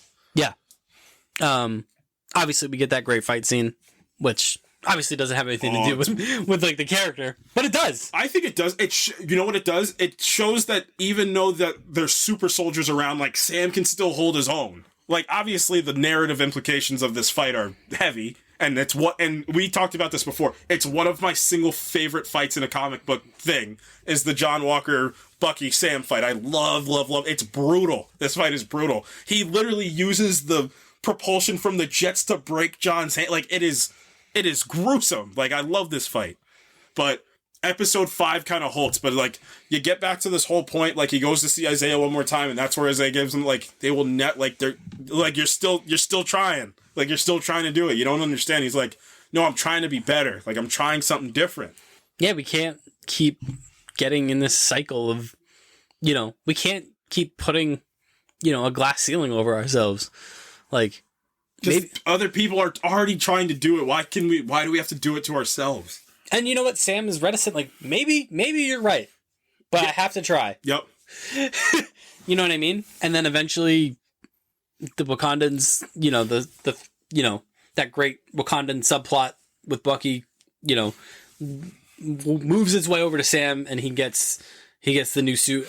There's something poetic about. I just wanted to touch on that. There's something poetic about him getting a shield him getting a suit from an African country that's so advanced. Like there's something poetic about that as well too. That's a great point. Yeah, no, that's a great point. Where like Steve's original suit was made by the government, the U.S. government. Yep, the government. You're talking to the president of the government. That's how people think John Walker is Captain America, like his supporters do. Talk to the president of the government. But no, that's a great point. Steve's suit was made by the government, U.S. government, and Sam's suit was made by Wakanda, which I think is really, really cool. We get a great Sam Wilson training montage with the shield and him like training to become Captain America, like training him, like pushing himself as far as he can possibly go as a human man. He's proving to himself that he has that one's like the physical. Like I'm proving that I'm the physical person to be. I can do this all day. Like he's developing that intrinsic thing that made Steve Rogers Steve Rogers. I love and then just jump into episode 6. I love, and I've always liked that Captain America Falcon design when it came out. I think it was. It's a really cool design, and it played so well. And I was so scared. I was so scared when I knew that this is the direction they were going to go. They were going to give him the white suit. I was so scared, and it looked so good. It looked so good in action. Great. And that episode 6, and I'm thinking about this because I have the episode 5 fight scene on right now. I'll probably kick on the episode 6 scenes in a second. If this show didn't have so much of a villain problem, this would have been far and away the best show that they had done up until this point. Because if you want to use the theory, like the logic, like your thing's only as good as your villain. Like if this show had a true great villain to go against him, woof, this would have been. This show I still think it is. I think Loki's my favorite. This is my second favorite show. Mm-hmm. Man, Imagine if they would have had Giancarlo Esposito as Sidewinder for this. Ooh. Yeah. Unfortunately, Carly Morgenthau and the Flag Smashers are just they don't justify the weight of those final moments where Sam is like trying to reason with her. A half measure because that's not the point of this thing by that time. Like you're over it by that time. Yeah, and also it's like time and place, Sam. Like that's kind of how the audience feels. Like the Flag Smashers don't need redemption. Right. Like, and then I mean Sharon Carter just kills her. And she kills Bartrock, and Bartrock's time is over. Yeah. Yeah. Man, there really is an alternate future where Giancarlo Esposito plays Sidewinder against him in this show specifically. And well, I mean, at the time of this show and then subsequently, like, the Cap 4 news broke immediately after Falcon the Winter Soldier. That was the plan. Yep. The plan was for Cap 4 to be the Serpent Society. Why can't the Serpent Society just be the only villains of their movie? Like, why do they keep getting brushed aside?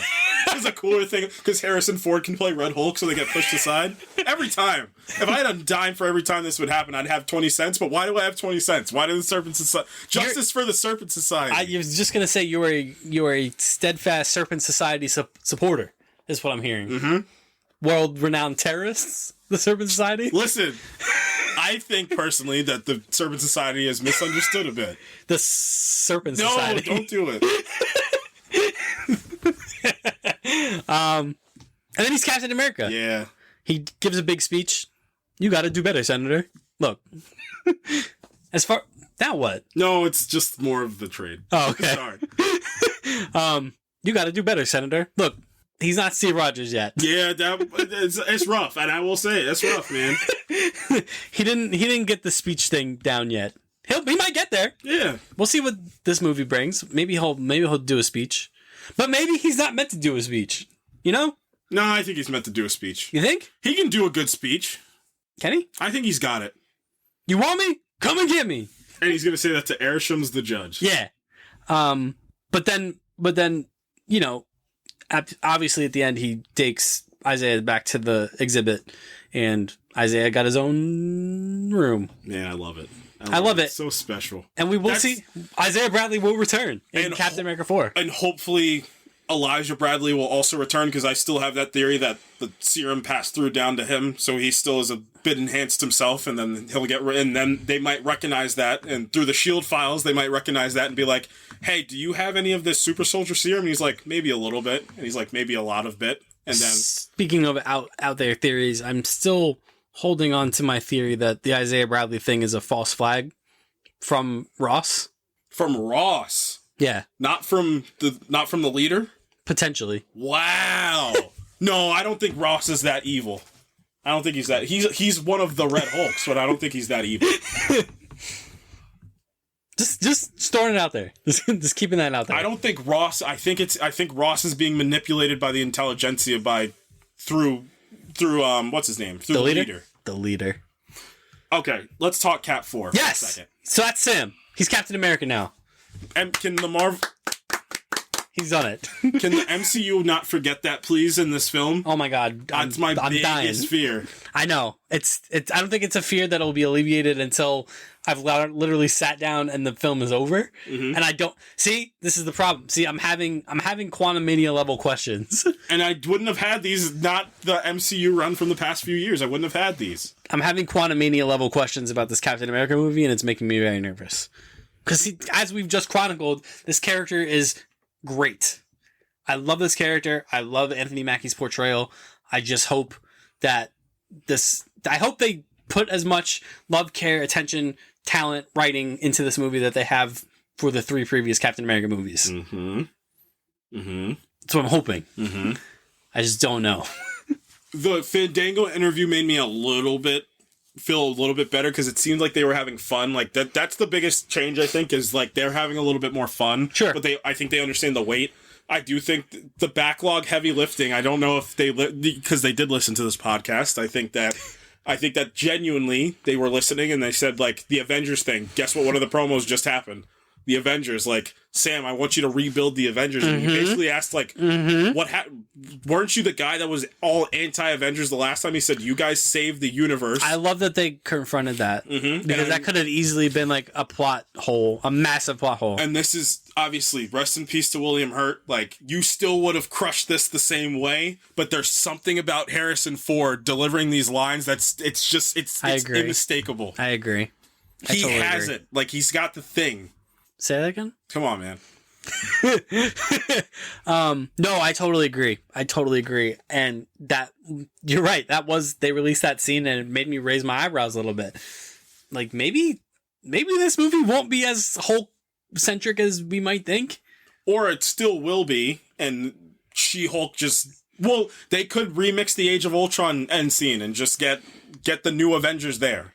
Man, what I wouldn't give for a post-credit scene where he says Avengers Assemble, and it's like a new crew of Avengers. I think that would be really cool. I need something you want out of this movie, something you don't want out of this movie, and something that is going to propel this movie into the future of the MCU.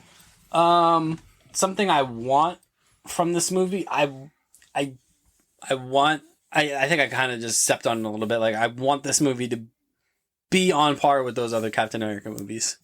I know the first Avenger kind of gets lost a little bit. Dude, that movie's I think that movie's special. pretty good. Yeah. That movie's really, really good. So I just hope they didn't just take their foot off the gas because Chris Evans isn't in this one. You know what I mean? Like, I hope they made, like, I hope someone somewhere sat down and watched those other 3 Captain America movies and were like, no, we have a legacy, you know, kind of in the sense that, like, Sam is upholding the legacy of actual Steve Rogers Captain America. Like, Julius Ona is kind of carrying the legacy of, like, Captain America the film franchise. And I don't wish this weight upon him, but I think he understands that. I hope Marvel gave him the resources and the freedom to live up to that. You know what I mean? I think Harrison Ford might help with that a little bit, because Harrison Ford seems like he's for the creator versus he's for the studio. He's also very protective of Anthony Mackie. Yeah. Well, did you see that little clip when the interviewer, and, you know, she didn't mean anything by it, but she was like, how does it feel like being in a movie like with the Black Captain America? And he was like, he's just Captain America. And he's like, better than that, he's Anthony Mackie. Yep. And I'm like, Harrison Ford's awesome, dude. Yeah, well, they said it in all this stuff that and I love how, like, uncoy that Anthony Mackie is too. Like, Anthony Mackie just kind of speaks his mind. He still has, like, his PR training that, like, Evan just can't get, and I love it. It makes him so much more pure. But, like, he still is just him. That's just still Anthony Mackie in all the interviews too. But like, you see, they're like telling stories. Like, Harrison's like, I just invited everybody out for a drink after the set. I'm on the set with them, and you're talking about one of the single most famous actors. He's mocapping. I couldn't believe it. He's mocapping the Red Hulk. He's over 80 years old. It's awesome, dude. It's amazing. I love how when this happened, I just did not think. I thought he was, and he's admitted as such that, like, the check is nice, but, like, I literally thought he was gonna mail it in. To be perfectly honest with you. It does not seem that way. No. He seems like he's really... What turned me around was the Comic-Con thing. Yeah. When he showed up at Comic-Con and did, like, the Red Hulk, and he, like, yelled, and I'm like, what is happening? Yeah. He's really trying. Yeah, he is. I love it. And I think a motivated Harrison Ford injected into this movie could elevate it to something really, really cool. Okay, so Harrison Ford is the thing that you're excited about, or that you really want them to really get after. What's one thing that you're like, no, we got to make sure this doesn't happen? Or I mean, I think we've talked about this point for months, and it's don't lose Captain America in the Captain America movie. Don't turn this into, like, Hulk. Like, where's the Hulk? Even in Avengers 2.5 Civil War, that was Captain America's Civil War. That was still a Captain America story. To the point where we've talked about it before, where Captain America said, Iron Man is the antagonist. Yes, he is. Yep. Like, they made Iron Man the antagonist. Iron Man is not a hero or protagonist of that movie. No. He's the antagonist to the point where the final fight is not Captain America versus Zemo. It's Captain America and Bucky versus Iron Man. Right. So I hope Sam does not get lost in this movie. I really need that to not happen. Then what was your third thing? The future of Marvel. Like, what's your big theory coming out of this movie? I mean, the Avengers have to be formed, I think, or at least concepted. Team. Like maybe he throws papers down on a desk in a post-credit scene. Like just like Avengers 1 of like this is who we're thinking for this team. Who's your team? I think Thor has to be a perma Avenger. I think Captain Marvel has to be involved in some capacity. I think Shang-Chi has to be there for sure. He was too important in the scope of whatever that was at the end of Shang-Chi that I feel like he has to be there.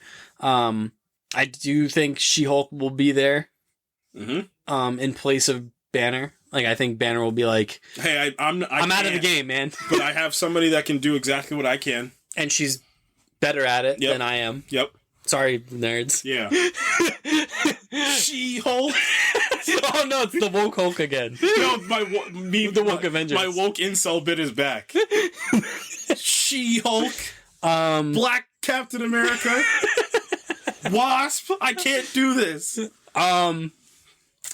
Funny enough, like I don't think Doctor Strange is there. No. I don't even think Spider-Man is there. No.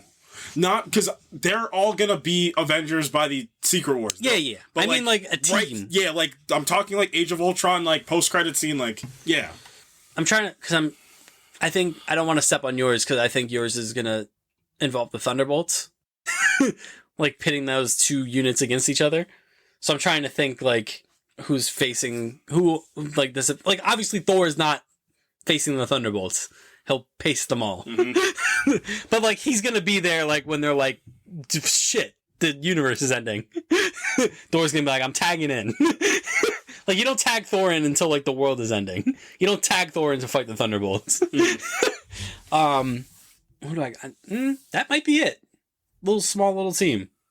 Captain America, She-Hulk, Shang-Chi, Captain Marvel, and that might be it. Little team to carry on into whatever happens next. My thing I need to happen in this movie is them to. What I was really thinking about too is I need this to. It's the same thing I keep saying. I need it to still be in a semblance of a film. Like I don't need like any crazy amount of Easter eggs. I need like tight action,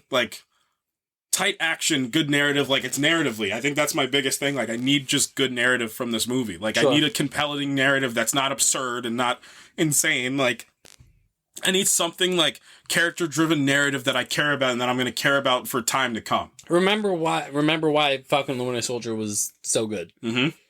Don't lose that sauce right. in the Red Hulk of it all. Because I texted you and I said like this movie has to deal with this. You have to deal with, because they won't run away from it. You're going to have to deal with the Captain America. You're going to have to deal with the Red Hulk. You're going to have to deal with the intelligentsia by the leader. You're going to have to deal with Sabra. You're going to have to deal with him training his own like running mate now. Like you're going to have to deal with Tiamat. We didn't even talk about that. You're going to have to deal with the adamantium in the room. You're going to have to deal with the Serpent Society in this movie. In a 2-hour movie. Yeah. Notoriously, this is a pretty short movie. Yes. For what they're trying to get after, and I'll just jump into the thing that I really, really do not want to happen. It's the Serpent Society thing. They can't just throw them in and throw them out. You're wasting Giancarlo Esposito if you do that. That's an absolute monumental waste if you do it. Because I'm trying to think of the structure of everything. Like, what I think is, like, the Serpent Society is, like, a contract-killing team, and, like, I think that the leader's gonna make sure, like, let me take Captain America off the board while I can. And, like, he's gonna use because, like, I think, like, the first team's gonna happen, and then in the middle of the movie, he's gonna be like, all right, can you go murder Captain America for me? That'd be nice to take him out of here. So, it's just the mishandling of Giancarlo Esposito is a thing that absolutely cannot happen in this movie. I agree. Yeah, it's one of the things that were, like... When he got cast, I was like, whoa. Who's he playing? Like, he's got to be playing something. Like, and they said it at that point. This is before the Harrison Ford casting. Like, he's got to be somebody huge in this movie, right? Like, he's got to be... Like, which villain could he be playing? And then they turn it into Sidewinder. Who's due to be in more stuff? Well, I know they got the rumors of Moon Knight, something Moon Knight related. Like they were gonna let The moon is watching. The moon is watching. Post-credit scene is just Sidewinder and then the moon hovering over him. You know, Khonshu rubbing his hands. You know who he would be a good villain for? He would be a fun villain for the Young Avengers to fight, like as a team. Like whatever. Giancarlo Esposito loves beating up kids. That's what I'm saying. Like I feel like him against like some. He's like, already got beef with Baby Yoda. He would be the best like Scooby-Doo-esque villain to fight like the Young Avengers. He's already got beef with Baby Yoda. He can also beef with some Young Avengers. I would love for him and like Kate Bishop to just argue for like 5 minutes. Mm-hmm. Why are you so mean? Mm-hmm. You are not Hawkeye. You think some kids can come around and usurp my name aside the Winders? I am Sidewinder. Stop. Why does he do that? Because I fight for the Serpent Society. All right, my theory is some absolute possible tease of the Weapon X program by the end of this movie. Makes a lot of sense. Makes a lot of sense. Yeah, I mean, we haven't really talked about the adamantium thing. And that goes to my point of like they are putting a lot of different stuff into this movie. Yeah, I think people were psyched about that idea, and then I feel like people just completely forgot about it. Because the Red Hulk's in this movie now. Like adamantium being introduced in the MCU, and it's like kind of getting like okay. I think you know what else I think also kind of did that is the fact that we have now already seen Wolverine in the MCU. You know what I mean? Mm-hmm. So it kind of like took the wind out of the sails because I just feel like people are like, yeah, okay, Wolverine's coming, we know. Mm-hmm. Like, you know, so I feel like there is an element of that where like they kind of put a hat on a hat a little bit by being like, ooh, adamantium in the MCU, but then we just already got Wolverine. Unless you do an absolute mic drop of like Mr. Sinister's around pulling some sort of strings, like if you Sinister. Stop. Maybe Giancarlo Esposito turns into Mr. Sinister at the end. No. I know a lot of people wanted him to play something X-Men related, and that's why I was so surprised. You know what I think? I think they had a bigger role for him intended, but then they got Harrison Ford, so they were like, Harrison Ford, Giancarlo Esposito, like an ultimate bad like win-lose. It's like the work because it's the biggest win, but also the biggest loss, and like I just can't justify a world where like you get Giancarlo Esposito and he's Sidewinder. I can't like that. Oh man, it's Sidewinder. I can't do this anymore. Diamondback's also in this movie, correct? I need it to be the Diamondback from Luke Cage with the weird helmet. The helmet. I don't know what happened in Luke Cage, man. That first half of the first season was so money. Diamondback. What the hell? What the hell? What's his name? Seth Rollins got cut from this movie. Yeah, and he talked about it. He did, yeah. Which makes sense. I mean, this movie underwent pretty substantial reshoots. So I guess that does make a lot of sense. But yeah, they had to make more room for the Hulk stuff. Yeah. I can't... This movie is all... it's all over the map. Can we agree on like a big thing that's probably going to happen? Mark Ruffalo being in this movie? You have all the Hulk characters in this movie. You're telling me that Mark Ruffalo's not in this movie? It would be really weird if he wasn't in it. Which, I don't know if that's a damnation of me or a damnation of how this movie was built. But, like, you have Ross. You have the leader. You bet he's in this movie? Betty is in this movie. Nobody... I feel like the alien from the moon meme. And nobody's talking about this. Right. Liv Tyler in this movie and nobody is talking about this. Yeah. She is in this. That's weird. Why would they do that? Why would they do that? Just put him in the movie and have him fight with Sam. Have him fight Sam? Sam's gonna fight Sam. Sam. I was gonna say he's gonna fight two Hulks. He's gonna fight Arishem the Judge. He has to get some practice in. He's gonna fight two Hulks in this movie. What's worse than him fighting two Hulks? Him fighting three Hulks? Fighting the woke Hulk? No, fighting She-Hulk! What's next? They Hulk?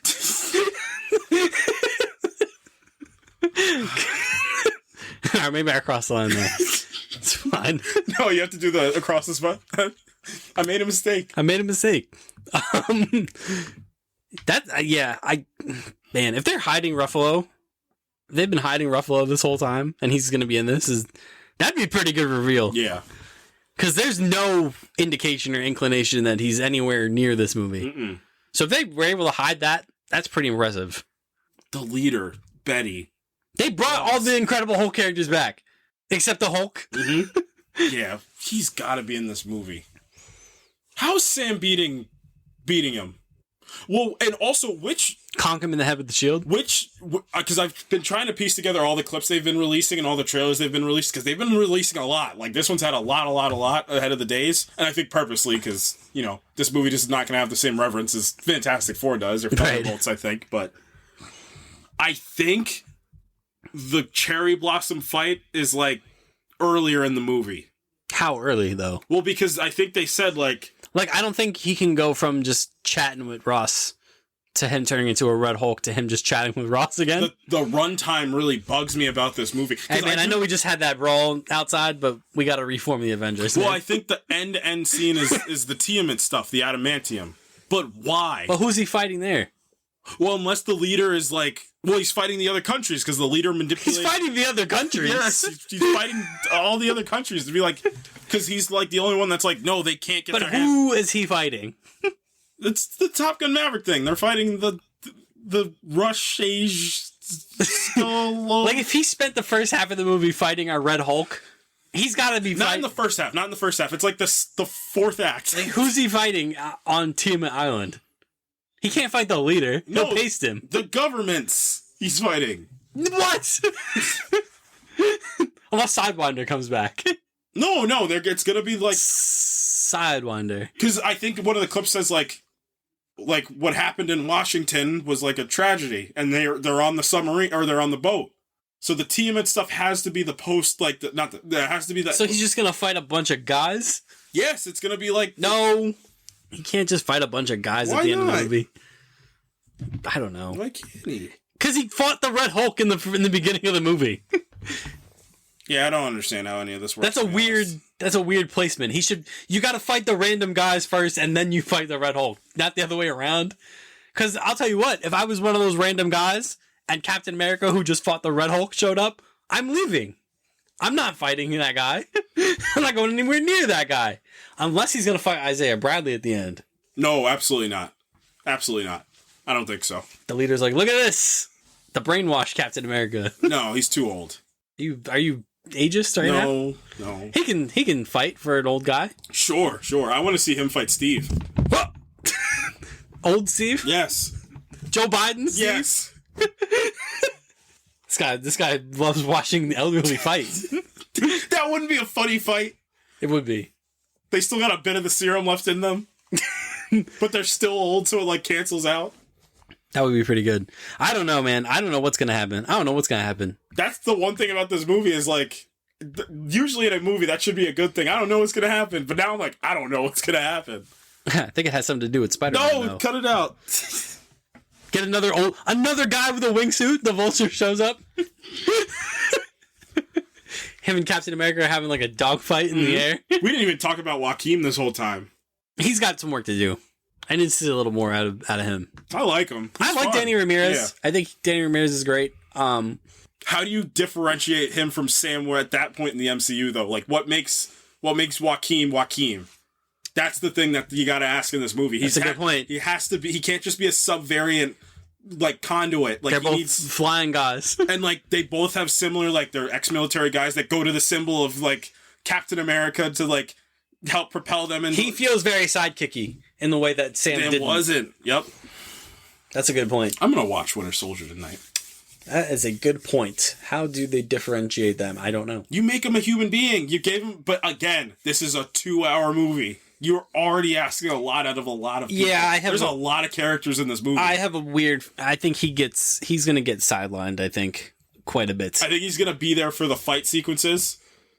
But, like, what makes him different? Otherwise, he's going to be like, yeah, man. Yeah. Go, Sam, go. Like that, I don't know where else he fits, to be perfectly honest, in this movie. Besides sidekick. And, like, it's unfortunate. Like, what's your thing? Like, who are you? What's your thing? What do you do? I want to know who you are. That's Captain America's the fourth. Yeah, like I said, I think the last couple weeks have massaged my tensions a little bit. Mm-hmm. Also, everybody relax about the Anthony Mackie quote unquote controversy about what he said. Yeah, about Captain America. What an absurd thing to even think about being upset about. Yeah, absurd, insane. Yeah, that's wild. Yeah, I think what's come out in the last few weeks has massaged some of my concerns, but I'm still. This movie, I don't know. This movie makes me nervous. I don't know. I truly don't know what to expect. And normally that's a good thing, but it's like, I don't know what to expect in the sense of like trepidation. I'm like, it's because it's Marvel. Because if this were any other movie, there are so many red flags about this movie that like in any other circumstance, I'd be like, oh no, this could be like a disaster. But because it's Marvel, and because I trust Marvel, and it's a character I really like, and Harrison Ford's in it, part of me is like, I think this movie might be really good. I'm gonna stick bold stake claim on like this movie can be solid. Nice. This movie might be okay. Like you gotta kind of get into like the realm of how you think about like. So let me pull this up quick. I have my Marvel MCU rankings, and I think ours are very, very similar. There's differences. Like I have Eternals at 1. Yeah. There's differences, but like, so when you say this movie might be solid, okay, so let me get my ranking out too. So when you say this movie might be solid, right? Are we because like in the middle of my pack here, I have the 2 Doctor Strange movies, Captain America 1, Spider-Man Far From Home, Eternals. Like that, is that what we're talking about? Like that kind of range? Okay, so I might have to also re-rank these movies because times change your mind. But my fear is that this movie is going to ride along the lines of like Thor 1, Ant-Man and the Wasp, Hulk. The worst. So it's like at the, like not the bottom, but like approaching the bottom. Right. Because I have like in that kind of reign, I have like the Marvels, Ant-Man 1, Thor Love and Thunder, Incredible Hulk, Ant-Man and the Wasp, like that. Yeah. My true fear is that this movie's going to get down to the Ant-Man Quantumania, Love and Thunders, like Thor the Dark Worlds. Like, that's my true fear. I'm going to have to really re-rank this because I personally think I have Captain Marvel a little too low.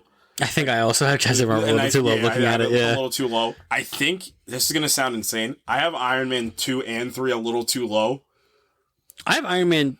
No, I think I have Iron Man 2 in an appropriate place. I have the Marvels a little too high after rewatching that movie. I think I have that movie probably properly placed. I have it a little too high. I think I have Thor Love and Thunder way too high. I have it.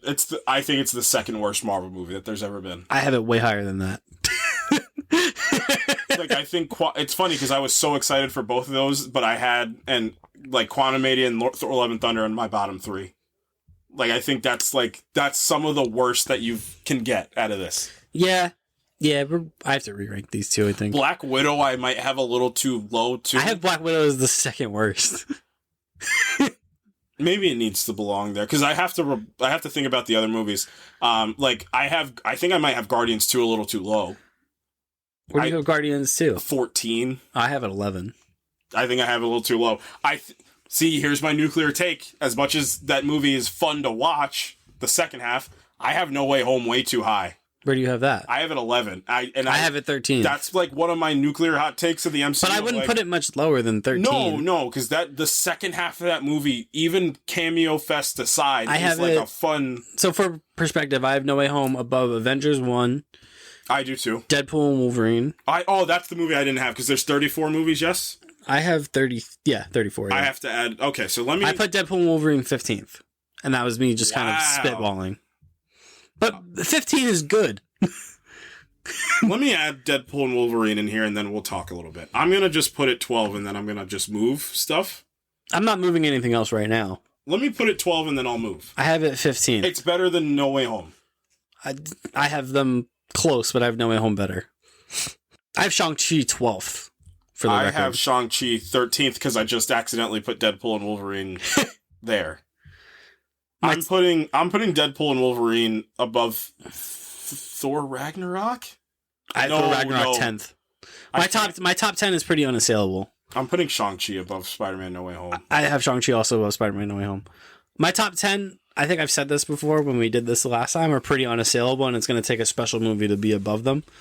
Winter Soldier 1, Guardians 1, Avengers Infinity War, Guardians 3, Civil War 5, Black Panther 2, 6, Avengers Endgame 7, Iron Man 1, 8, Black Panther 9, Thor Ragnarok 10. Like, it's going to take, I think I've said it, like, it's going to take a pretty special movie to crack that top 10. Fantastic Four will probably get there. But I have this otherworldly feeling that Fantastic Four is going to get into this top 3. It might take Guardians 3 out of the top 3.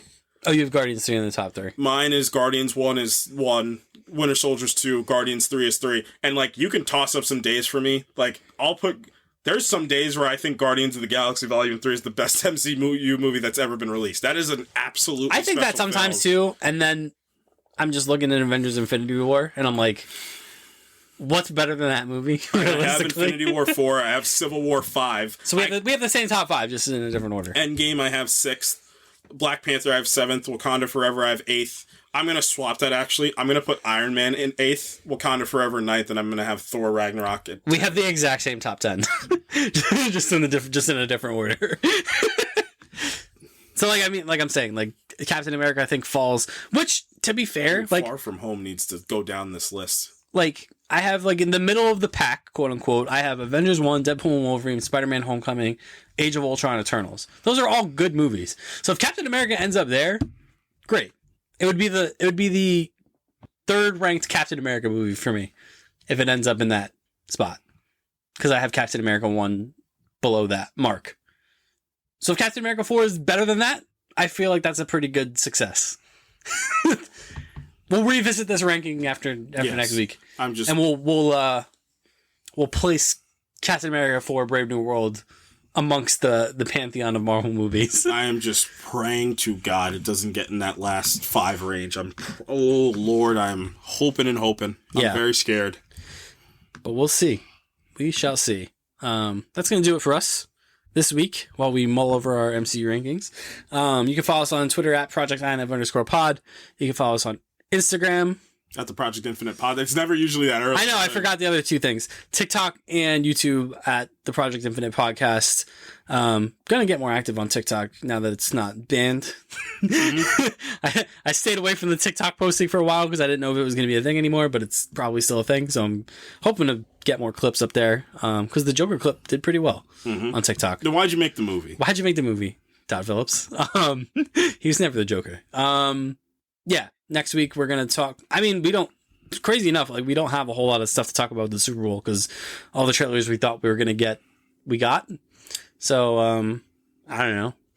Maybe we just... talk about our favorite sports movies. We could do that, or we could just hold off on doing an episode until after we see Captain America and just do an episode either that Thursday or Friday. And maybe just do Captain America next week. You guys aren't going to be ready for the straight out of theater reactions? Those are the ones that we're going to start doing those. The straight out of theaters. We're going to just interview people outside of the theater. Yeah. What did you think of the Black Captain America? They made him... He's what? So yeah, maybe that's just what we do. Unless something happens during the Super Bowl that just... No, Bane's here. Oh no. Yeah, let's review The Dark Knight Rises next week. We'll do a retrospective on we'll just do a retrospective on the football field scene from The Dark Knight Rises. It'll be the longest episode we've ever done. It's going to be pretty tough to top that Shogun episode. That Shogun episode was pretty long. So yeah, maybe that's what we do. Maybe we just hold off and do a late release next week and just do Captain America review. Because we're going to do one anyway, but... maybe we'll see what happens. Maybe we'll come up with something to do early next week before Captain America. But until then, from the careful, careful, man. I wasn't gonna say. You know what? Go ahead. I wasn't gonna do it. No. I wasn't gonna do that. I was gonna do a Fantastic Four related one. No, you can do it. Go ahead. No. I'm not doing it. I'm giving you permission this week. Nope, that's a trap. No, go ahead. Nope. From the from the Reed Richards of the podcast. No, that's not a good thing. Yeah, it is. No, it's not. That's a fine thing. He's a piece of crap. No. You don't have kids yet. It's fine. Reed Richards canonically is a bad person. He's a bad dad. He's a decent to bad person. I love this being the hot take, is that Reed Richards is just no good. He's a bad dad, but he might be okay as a person. He's the Captain America Brave New World of persons. He might be okay. He's a middle of the road person. He's a genius. He's Yeah. a phenomenal hero. You are the Reed Richards PR version Reed Richards of the podcast, who is a great person.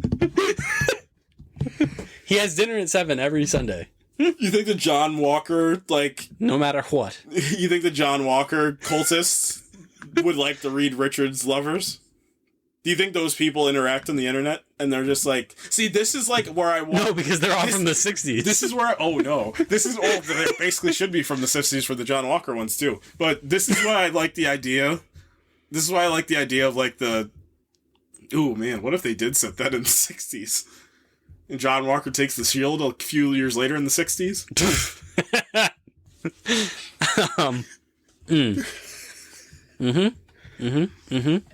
We gotta go, man.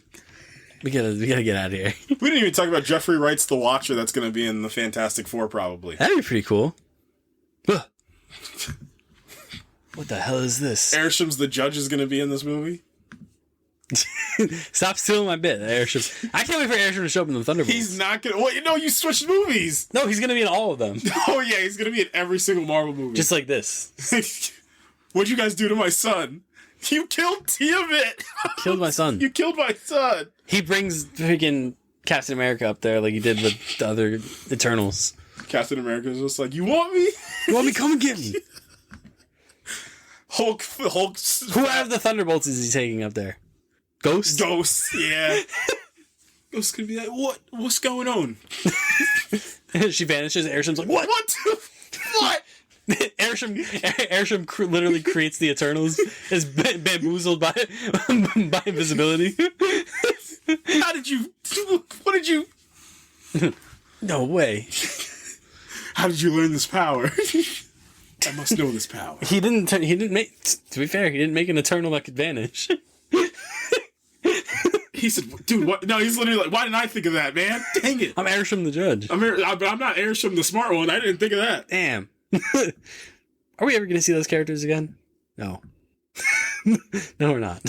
There was a time where we would have. Yeah, but it's not this day.